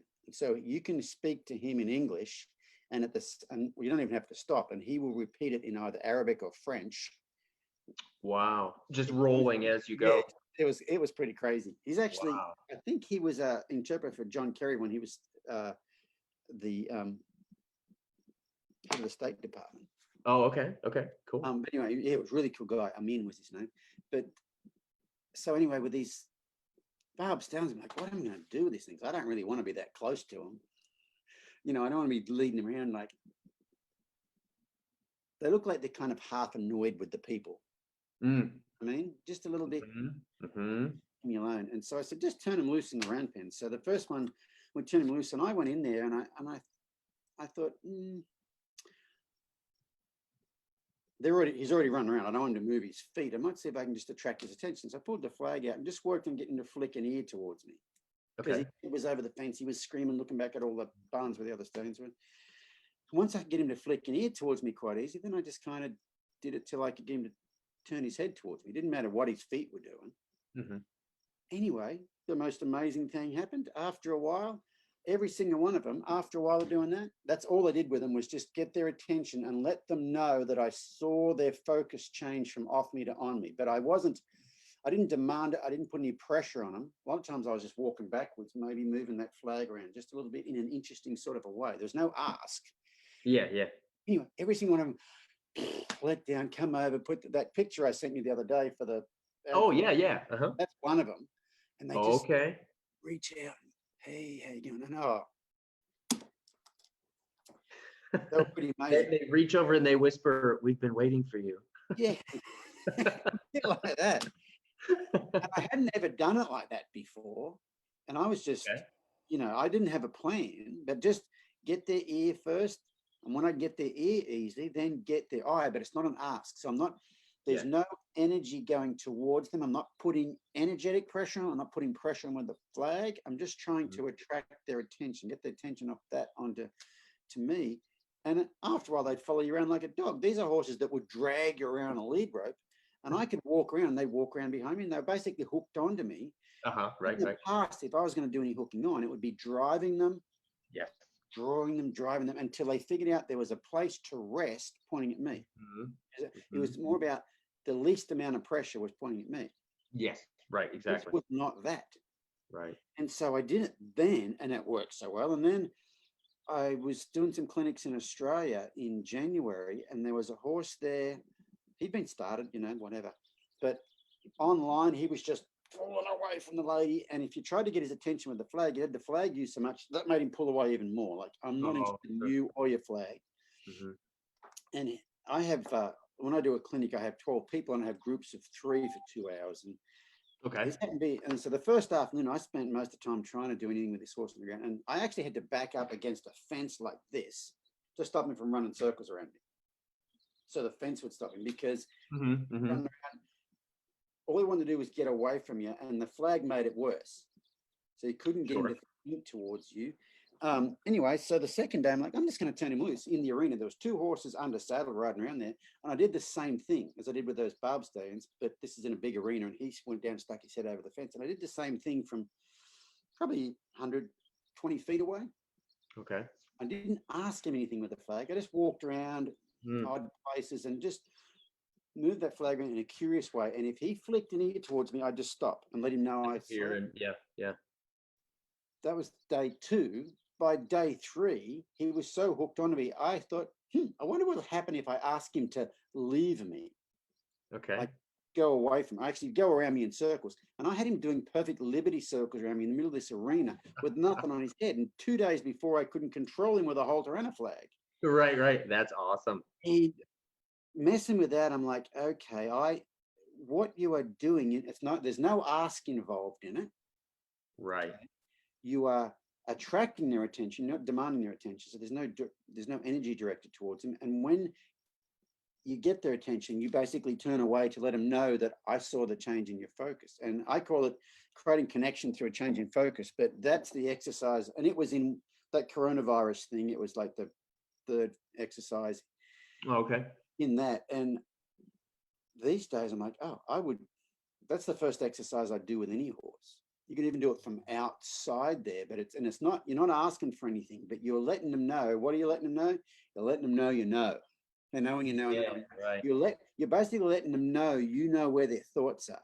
It's not about their feet, and it's not about where their body's pointing, but where their thoughts are. And I found if you can let them know that you know where their thoughts are and when they change, huge difference. Have you ever talked to Elsa Sinclair? No, I haven't. You know who Elsa Sinclair is? I don't. don't That's know what I'm going to write down, though. Oh my goodness, you've got to get Elsa Right, Sinclair. I've got so many notes from our chat here. Goodness. So Elsa's from Washington State, and she made an independent movie a few years ago, an indie film called Taming Wild. And she gave herself 12 months to train a Mustang with no tools, no saddles, no halters, no ropes, no tarps, no whip, no nothing. And Elsa calls her stuff freedom-based training. So the horse is free to make any choice it wants to make. Okay, I've heard of this then, yes. Sounds a little wacky, doesn't it? Like, yeah, how does that work? And so I followed some of Elsa's stuff online for a while, and it all looks great to me. But last year I was in New Zealand at a horse expo, and she was there too, and I got to see her work with horses. Okay. She did 2 demos a day. I only got to see 2 different days because I was doing demos and stuff. That the first 15 minutes of the first one of her I watched, 15 minutes in, I turned to the lady sitting next to me and I go, I don't know anything about horses. Yeah. It was that amazing. Anyway, what Elsa's on about, for the most part, is she lets them know she sees a change in focus. That's the duck's guts. That's the basis of the whole thing. And I'm not, you'd have to talk to Elsa. I'm not going to say that's exactly what it is, but she really, when they chat, but she doesn't change their focus. She just waits until their focus changes something for the better, and then she does something different. But after watching her there, and that probably kind of, and I'd been to Morocco before that, so I did the Morocco thing before that, and then watching that and then messing with them, like, yeah, for me these days, letting them, so not asking anything, but letting them know you can read their mind, basically. You have that much, you are that connected. Then they connect with you. I think in order to get them to connect with us, we have to connect with them. And I think asking is not a way to connect with them. And all this stuff comes before the asking. It's just amazing how simple stuff is after you get that. That work. And I'm all excited about it. Interesting. And that, I feel like that bridges a little bit back to what you were talking about before with the DBT, the dialectical behavioral therapy, the validation. Yeah. Right. The hey, I see you. Oh yeah, it's definitely the I see you. I think that's probably, it's the first exercise I'd really do with any horse, whether it's because I think it works equally well for like a Mustang's never seen a human before, and a horse really shut down and saying way too many humans and you guys suck. Yeah. I think it works the same for both of them. Okay. That's awesome. That actually, I think, and I don't want to assume, I don't want to answer this question for you, but I really feel like this is bridging into or segueing into this next question that we have from April here. Just the way you're talking about it and the way that you said they're kind of that Mustang that's never been touched, and then that horse that says you suck and he's so shut down. So April has this question. I have a quarter horse and I've owned him since he was a late yearling. No matter what you do with him, he's always pinning his ears and doesn't care for attention, not brushing, not bathing, nothing. I've tried ignoring his grumpiness, carrying on, giving him treats, ride, don't ride. I was told his sire is the same way. He just doesn't seem to be a happy guy. Any advice? Yeah, I mean, they're doing it for a reason. And so, my wife bought a new reining horse a few years ago, and we picked him up. I went and tried him out.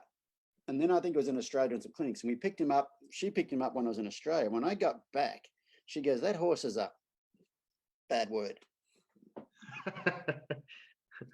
Male appendage, okay?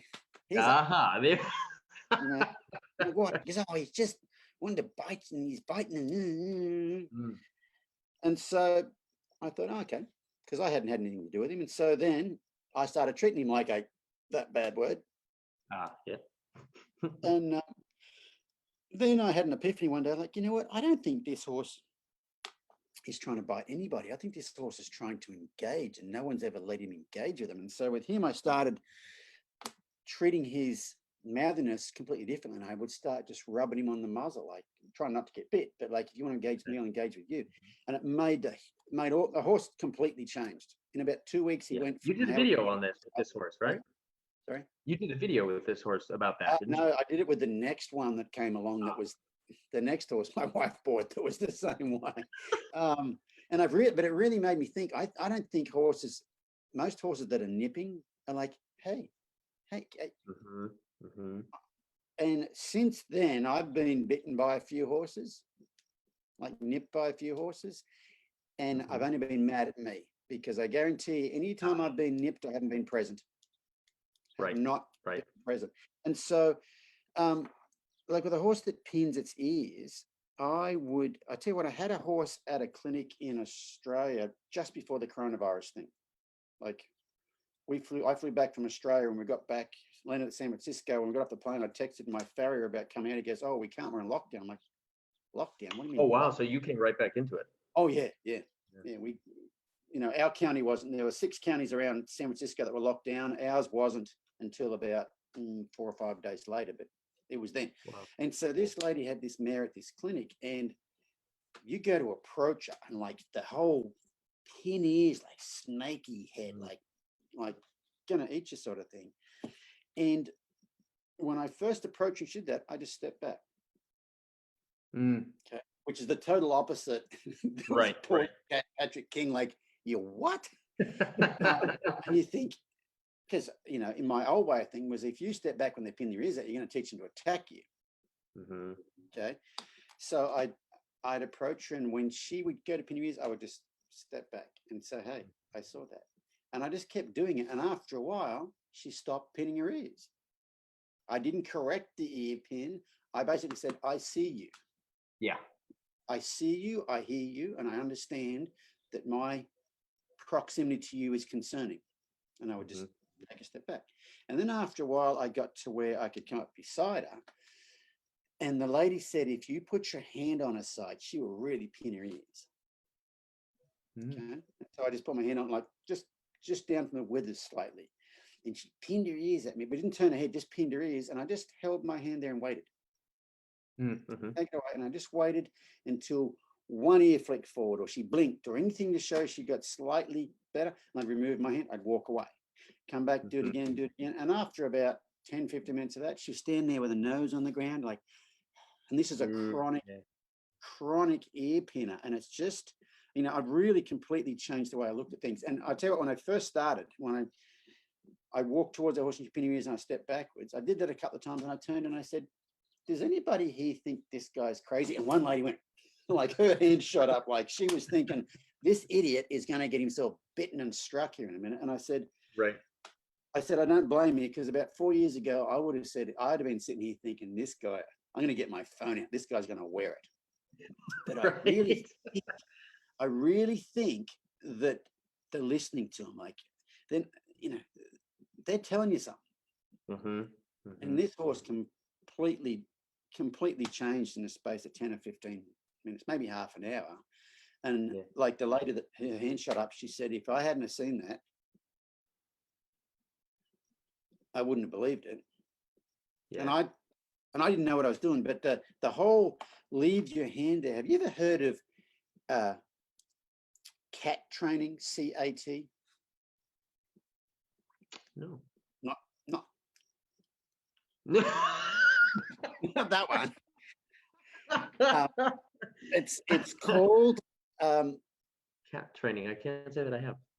The T is training, and the first word is maybe conversional, and the A might be aggression, but they used to use it a lot for aggressive dogs. Oh, okay. But now there's a thing called CAT H, which is cat for horses. And what you do is you're trying to stay below threshold. So it's basically very, very, very, very subtle negative reinforcement. And so what you do is, if you're trying to stay to where you don't get a negative, but if you do get a negative, you wait till it changes slightly for the positive, and then you take the pressure away. And so Kat, like with this horse, I put my hand on her withers and she pinned her ears at me and I just waited, didn't respond to it. And then she blinked or flicked an ear, or her right ear might have flicked. Some sort of a, once again, change in focus. There was a change in her focus. She wasn't thinking those nasty thoughts. Took my hand away. I recently, I didn't start her under saddle, but I did all the work leading up to riding her with a filly for a friend of mine. And I did all the work with her when she was a foal. And she had a tendency to be kind of an ear pinny, bitey, rarey kind of a horse. That's just like she would rear up, you know, if you were anywhere in a pen with her, she might rear up. You haven't even asked her to do anything, like when she was still on a mother. And like with pin her ears and clap it, and like this is without putting any pressure on her. So she was that type of horse. And I know if I'd done all this stuff a few years ago, I would have messed her up. But I just went through all the saddle, all the groundwork and the saddling stuff recently, and I tried all this stuff out on her. And like with the saddle pad, if I approached her with the saddle pad and her head raised half an inch, I would just stop. Just wait there. Wait in that spot, but not even on her yet. And if I saw any change of focus, an ear flick, a start to blink or whatever, I take the saddle pad away and I do it again and I do it again. It was the smoothest saddling of any horse I've ever had. And she was most likely to be the worst one I ever had. Right. And so as soon as you notice, so the thing, and it comes back to Elsa Sinclair's change in focus thing. As soon as you see their focus fixated, and if you saddle them, their ears will fixate here. As soon as you see where they're not, their focus isn't changing, but it's stuck in one spot, just pause, just wait. Don't go any further, just wait. Let's say you've sat the saddle on their back and they're doing that. And their eyes aren't moving. They're standing perfectly still. Just wait. And as soon as you see a change in focus or an eye blink, pull the saddle off, go again. And it's been like, it was just filming the whole thing was amazing. I'm like, I didn't even know what I was doing. I mean, I knew the process, but I'd never actually done that process with one. And she was one like, you put your hand on her back, her whole back would twitch and she'd pin her ears and like bounce her hind end up and down. Like she had that in her, and I got by her really, really, really easily. And it was it's fascinating. So it's all that stuff is about letting them know that when you see their thoughts change for the better. So you know, it's not necessarily retreating when you see their thoughts get bad, but you don't ignore it. You stay, you wait till it gets a change for the better, and then you retreat and then go again. It's fascinating. Like waiting for them to process in there for a moment. Notice those little just notice like when they stop blinking or the ears stop moving, they are going into that freeze. It's the very start of that whole freeze mode. And if you can wait, so don't add any more to it. Like you put the saddle on, she'd be standing there, but her head would come up a little bit and her ears would stop moving and her eyes would stop blinking. I guarantee you I could have walked around the other side of her, dropped the cinch down, walked around this side of her, she still hasn't moved. I reached under, I do the cinch up, she still hasn't moved. Hey, we're all good. Yeah, right. Until you turn her loose or ask her to move, or on track. But yeah, she was a definite candidate for all that stuff. So anyway, so the lady with the question about the ears, I would start now. She's been doing it for a long time. It's going to take some undoing, but that one I had at the clinic had been doing it for a long time too, and it'll be a work in progress. But I had another really interesting one at that same clinic. Girl has a horse. She does dressage with him. She says, but he's stiff and he's stiff, rigid, like stiff, you know. Okay. And what was the other thing? And he goes, a bad attitude, I think, whatever. Doing her dressage stuff. Anyway, doing the groundwork the first day, I thought he was a complicated little individual that kind of acts like he's okay, but he's not. So I gave her some stuff to work on the first day. The second day, she said, I want to ride him, but can you watch me saddle him? Because he doesn't stand still when I saddle him. I'm like, okay, let's see that. So we started out with the whole saddle pad, and approaching with the saddle pad, he'd get that. So we did that whole back and forth thing. And then pretty soon I could put the saddle pad on him and he stood still. Then I'd approach with the saddle I'd do the same thing. And so I got him to where I could put the saddle on him. He stood still, which she'd had trouble with in the past. But then when I went to bring the cinch up, he'd move his feet. And when he'd move his feet, I'd let it go. Every time he moved his feet, I'd let it go. Instead of what I'd used to do in the past was wait till he stopped. Right. But I think you're getting that stop from that dorsal vagal thing. Exactly. Yeah. From sticking in that side of the Whereas nervous. releasing that cinch when that horse moved, it's more the vagal side where I'm saying, hey, I see your concern. It's more that social aspect of it. And so I was doing this for about 15, 20 minutes. And I said, you know what? I'm going to go help somebody else. I want you to continue on with this. And so she continued on with it. And every time she picked the cinch up, he'd walk off so she'd let go. And she moved away from this end of the arena, kind of up the other end of the arena. And she was probably working on it for half an hour and still no closer to doing the saddle up. And then she decided, you know what? He's kind of sniffing the ground. Maybe he wants to have a roll or something. I don't know. I'll take the saddle off. So she pulled the saddle off. He lay down and went to sleep. And she said he's never laid down around her before.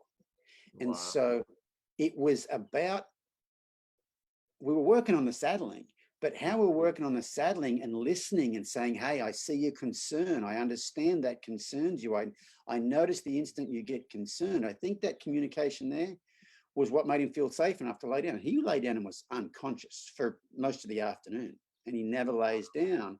And he's stiff under saddle, and he's rigid under saddle, and he's tense, and yada, yada, yada. Yeah, Is it any wonder? Yeah, because that whole just putting a saddle on, and I mean, it would have been very easy to grab a hold of the halter and go, hey, stand there. And I said, I could have bumped on that thing 3 times. He'd have stood there with the cinch up. You hop on, start riding around. Now we've got to fix the stiffness. So where's the stiffness come from? Yep. In there. And so that was the same clinic as the pissy-eared mare, and that was a clinic where there was a lot of really cool people there. So the vibe there was a bit like I said, it's like we're in a cathedral or something. But yeah, it was one of those clinics to where at the end of it, people are like, what the hell was that? You know, that was an experience. Just the group energy there, you know. So yeah. But anyway, that's what I would do with a pin-eared one these days, is if they pin their ears, I'd back. That's not a blanket if they pin their ears. If they pin their ears and come at you, I would, you know, I wouldn't go at them. I wouldn't step away. I'd kind of create some energy, a big ball of energy right here, so they kind of stop and look at you. You know, so, you know, it's hard to give general advice about that, because I definitely don't want to get anybody get smoked by their horse. But, right, exactly. Yeah, but for the most part, I would listen to the ear pinning. I mean, it's communication. Yeah, well, and it's perfect timing actually, because April is listening live, and she just popped in a message after listening to what you had to say about being present and letting them know that you notice. I'm now understanding what I need to do. So good. Fantastic. Yeah, good. Awesome. Well, I want to be respectful of your time, and I'm blessed to have some horses to ride this afternoon as well. So I've got some kind of wrap-up questions in here. If you don't mind, we'll do some of those rapid-fire questions that everybody loves at the end of this. Yeah, wrap up. Yeah, let's wrap this up in the next 2 hours. Wrap up questions. Yeah, right. Exactly. That's how we roll. You and I roll. Just a quick 6-hour live call. Yeah. Cool. So what would you give as one actionable tip or thought for riders, something that they could ponder or work on today? For a rider? A rider or a handler, you know, a person. We'll go with a person that has a horse. I would say it sounds like I'm banging on the same drum, but being aware of a change in their focus. There's something I've been doing on the saddle for a while now, is if a horse's ears are focused on something, you know, let's say they focus forward and off to the right, I'll probably steer them off to the left, and I will only steer until that left ear flicks, whether or not they turn their head, whether or not they move their feet. Okay. I don't reward any physical response, or they could bend their head, move their feet, and walk a perfect left circle with their ears still like that. I'm still not going to let go till that ear flicks. Until the recognition communicating, you're aware of their thoughts, and it's just like that stuff on the ground. It's been prophetic. Is that the word? Not pathetic. Prophetic. I mean, prophetic. The changes it's made in horses under saddle. So they really relax. They start to. Okay, I'm going to get rid of this. Go away. My computer was trying to update. yeah, I mean, so being aware of your horse's changes in focus and communicating somehow that let them, you notice that change in focus, game changer for me. Okay, I've only just discovered it. Some people are like, yeah, I've been doing that for years. Well, I haven't. It's kind of like, we've been waiting for you. But if you aren't aware of this, some people are aware of this, but if you aren't aware of this, it's the thing I've discovered lately that's like, holy cow. So it's not training. I had a horse at a clinic in Australia in January that was very herd bound to other horses in the arena. And normally I would let that horse go down there and do some work around there. When I wanted to leave, I'd let it rest, sort of thing, not punishment. But if you want to be down here, we'll just trot around circles. But I did that exercise right on, and the horse is heading towards the other horses, and with its ears like this, and it picked up in this left rein, and that horse is walking towards the other horses, and it flicked it here, and I let go. Okay, did that a few times. It ended up against the other horses, like leaning up against them. And I pick up the rein away from those horses, and it flicked in here, and I let go. Did that 5 or 6 times, and pretty soon that horse just, without me asking, turned and walked away from those other horses and forgot they were even there. And I was like, holy cow. It's not about getting them away from there. It's about connecting with them, letting them know, hey, you don't need to seek out their friend.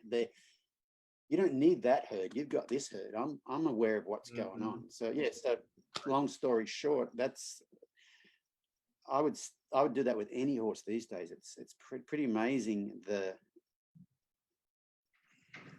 You had a visitor.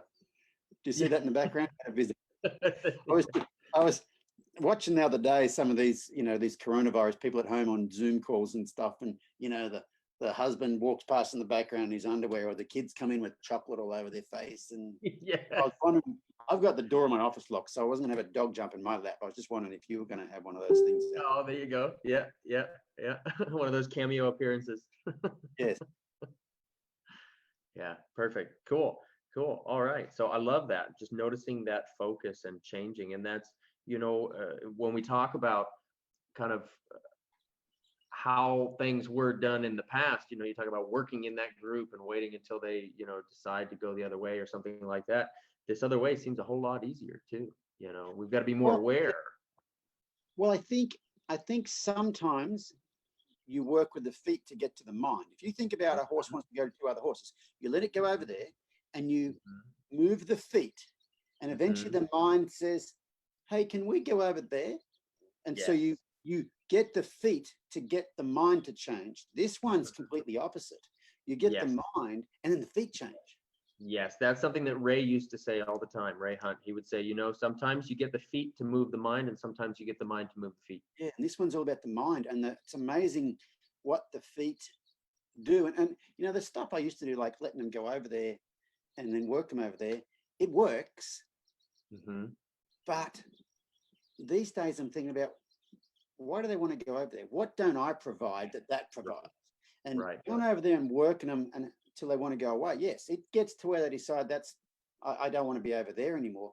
But I'm not so sure that we're any more connected than we were before. Then you would have been. Do what I want, physically and mentally. The horse is over here, not over there. But I don't think the horse is over here with me. It's just I happen to be on them and they're over here. Yes. This is kind of, it's like it's about what's underlying, right? Yeah, it's the next thing. And I think that what I used to do, it's a common sort of a technique. I think that's really good for when you're at a certain point. And I think, this stuff's kind of beyond training, and it makes the training work so much better. Yeah, absolutely. Because there's certain situations, where that instance that we're talking about could just be damn dangerous for somebody, if the situation were different. Yeah, I've got a friend who trains rein cow horses not far from here. And when I was in Australia, his girlfriend messaged me. She goes, he had an emergency appendectomy. Now, he's not going to ask you, but can you come and ride some of his futurity horses for him? Back. I'm like, hell yeah, I'll come over. And so he's got 2 really good futurity horses. And so I went over and started riding him. And one is a stud, and he comes out pretty fresh and full of himself. And the other one's a filly, and she's kind of really distracted and looky or whatever. And he bought them at the cutting futurity sale. So they're kind of trained as cutters. Okay. not cow horses. So they can't do the reining stuff terribly well. They kind of go around in a bit of a funky way, sort of thing. Yeah. And so I went over there and I said, well, this is what I'm going to do. And so when I got on the stud, went outside the arena, got on the stud, and he's kind of bowed up and full of himself. And of course, he's looking off over there, and I'll just pick up on this rein. And he might be going sideways over there, looking over there. And when he flicked an ear, I'd let go. Yeah. And I did that. And after about, and then the filly, she was just all over the place.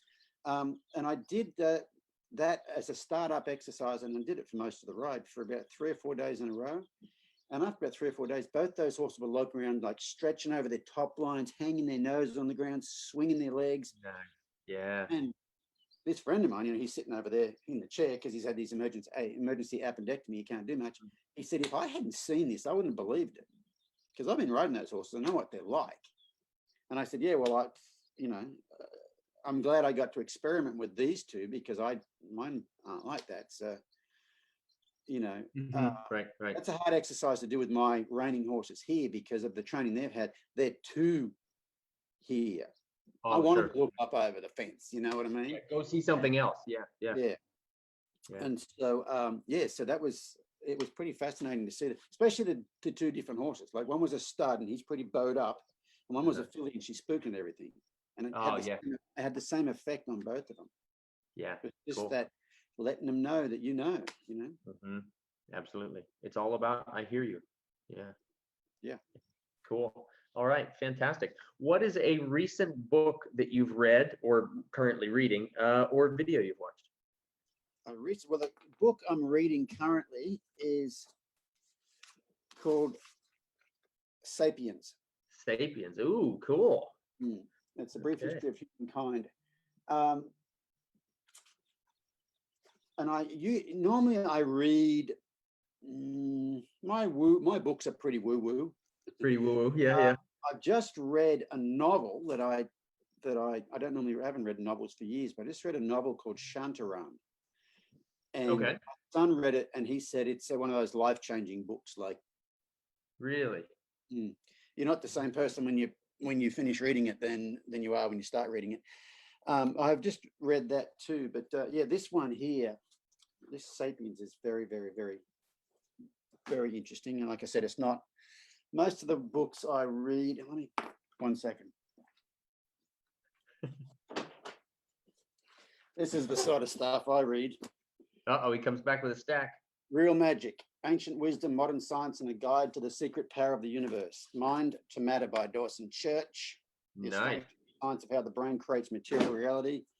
Big Magic by the lady that wrote Eat, Pray, Love. That's a very good book. A Kinship with All Life. That's Tom Jones used to tell people to read that one. Yeah. And Joe Walter told me to read that. Yeah, I've got an old copy of that one sitting around here. Sense of Being Stared At by Rupert Sheldrake. Oh. That right there is interesting. You're not going to learn anything new as far as it just talks about the sense of being stared at and how it's a thing. And, speaking of Joe Walter, if you've got time to hear this quick story, I went and watched the Joe Walter Clinic last year. Okay. Have you met Joe? I have. It's been a long time since I've seen him, but yeah. So in the morning, did some horsemanship stuff. In the afternoon, they got some cattle in the arena. Okay. And Joe said, okay, so your job here is, let me get on your horse. So he got on this lady's horse and he rode through the herd, out the back of it, turned around, came back through and cut one out. And he said, now that's your job. If you can hold it out, that's great.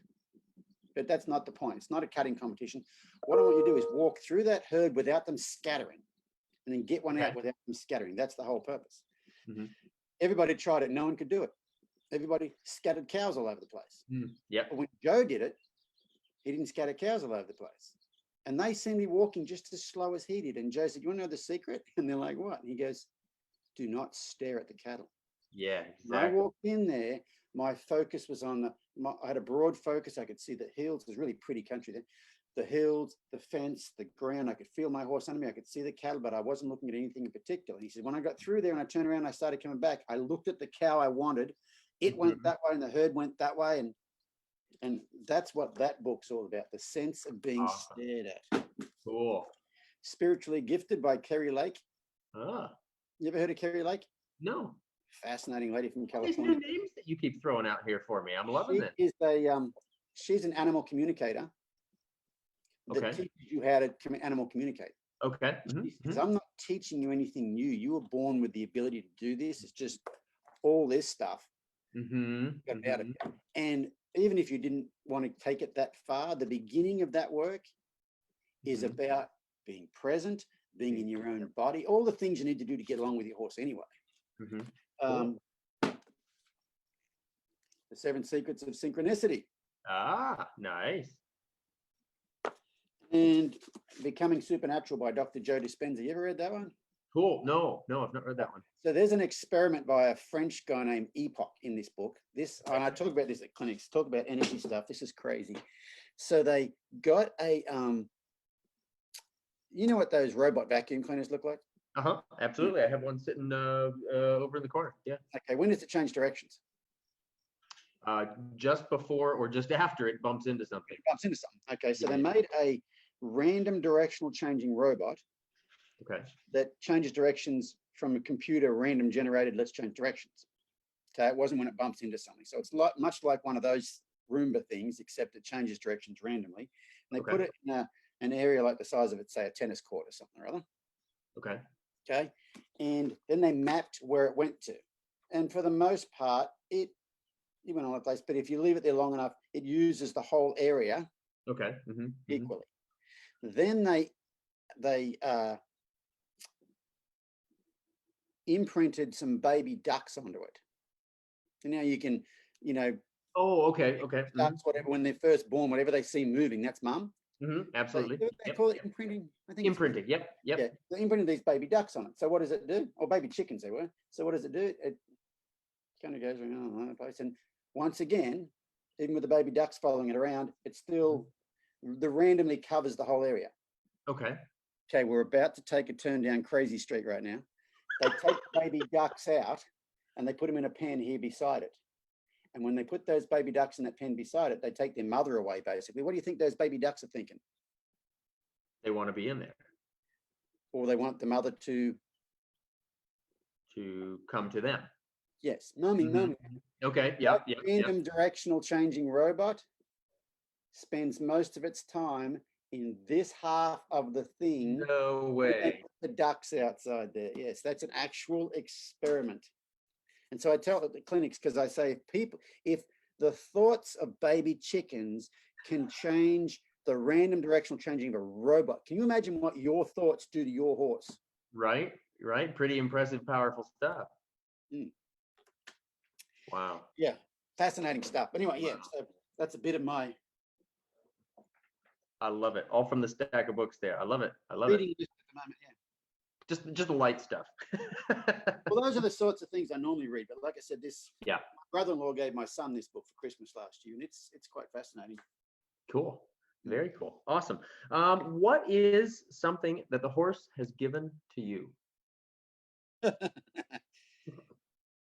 Something or everything? You're right.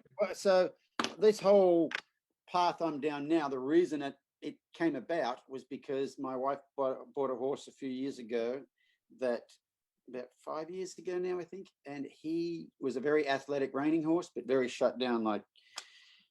And at the time I was, my business is going quite good. I was quite successful. I think I was starting to believe my own BS at the time, sort of thing. And I couldn't change anything about this horse. I couldn't bring him out of his shell. And so I stopped trying because it wasn't working. I mean, he was functional as a robotic reining horse, but there was no horse there. And so that horse basically, I don't know, gave me my life back, sort of thing, because what was funny was he was really shut down, and he's the one that basically led me to go to therapy to figure out that I was shut down. Yeah. How cool. So yeah, so his name's Sherlock. Okay. Yeah, that's basically what I got given a whole new lease on life by a horse. Yeah. Or a whole new outlook on life, put it that way, by a horse. So yeah, it's pretty cool. Fantastic. So let's see. We've already talked about the self-development and all that stuff. So we can that was a whole 2-hour conversation. We can scroll that question out of there. If you had a giant billboard advertisement You could put a message on it for the whole world to see. What would the message be?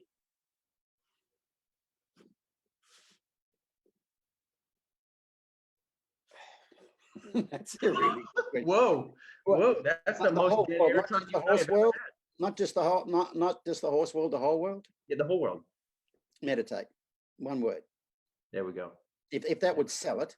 Yeah, yeah, I don't think right. that would sell it. I mean, I actually had a lady who sent me a message here a while ago saying she was removing herself from my Facebook group because I was pushing my religious views on people telling them to meditate. I'm like, I didn't even answer. I'm like, okay, fair enough. But you know, there's a book I read called 10% Happier by a fellow named Dan Harris. You ever read 10% Happier? Yeah. Have you ever read the second one called Meditation for Fidgety Skeptics? I haven't. That one's on my list to get though. Yeah, I was listening to a podcast with him about that one.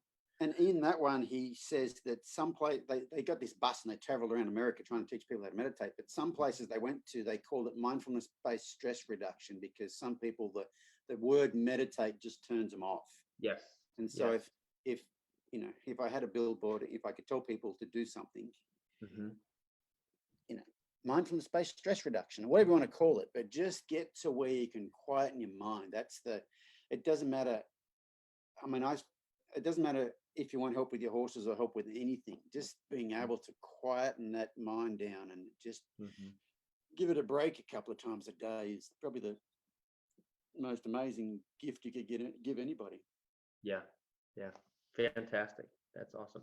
This has been so much fun. Warwick, how can people find you, people that are listening here? Well, I have 300 something videos on YouTube if you want to have a look on there. You know, if they're more than about 2 years old, I probably don't do that anymore. But it's still worth a look. I have a Facebook page, Warwick Schiller Performance Horsemanship. I have a private Facebook group that you can join. And I have a website, warwickschiller.com. Perfect. Fantastic. Well, I'm gonna do a closing here, unless there's something else you want to share with the world here before we close this down. No, I think I've hit on most of my favorite topics at the moment. So. There you go. Perfect. This has been amazing. So much fun as always. Is this where I say thank you? Oh, yeah. Well, no, you don't have to. You don't have to. No, but thank you very much. It's always a pleasure to talk to you. I thought you were going to come out with something else right there. Oh, you were waiting for something more. Well, I do have something more. Yeah, I do have something more. So if you want to hang on with me here, I'm going to close this out and then we can chat a little bit after we finish going live here. Okay, perfect. Cool. All right. Well, gang, I want to thank you so much for tuning into episode number 44 of Talking About Horses. I really appreciate you giving Warwick and I your ear for this time. Please remember that if you've missed any of it, you can access the full broadcast through Facebook and eventually YouTube, iTunes, or by streaming directly from my website by accessing the Talking About Horses page from the education drop-down menu. Through whatever platform you're listening, please be sure to give us a rating, a comment, a review, and maybe a share with your friends. Thanks so much, gang, and tune in next time. Thank you so much for listening to this episode of Talking About Horses with Patrick King. If you enjoyed today's show, please leave a review and subscribe. For more great content and to stay up to date, visit pkhorsemanship.com. We'll catch you next time.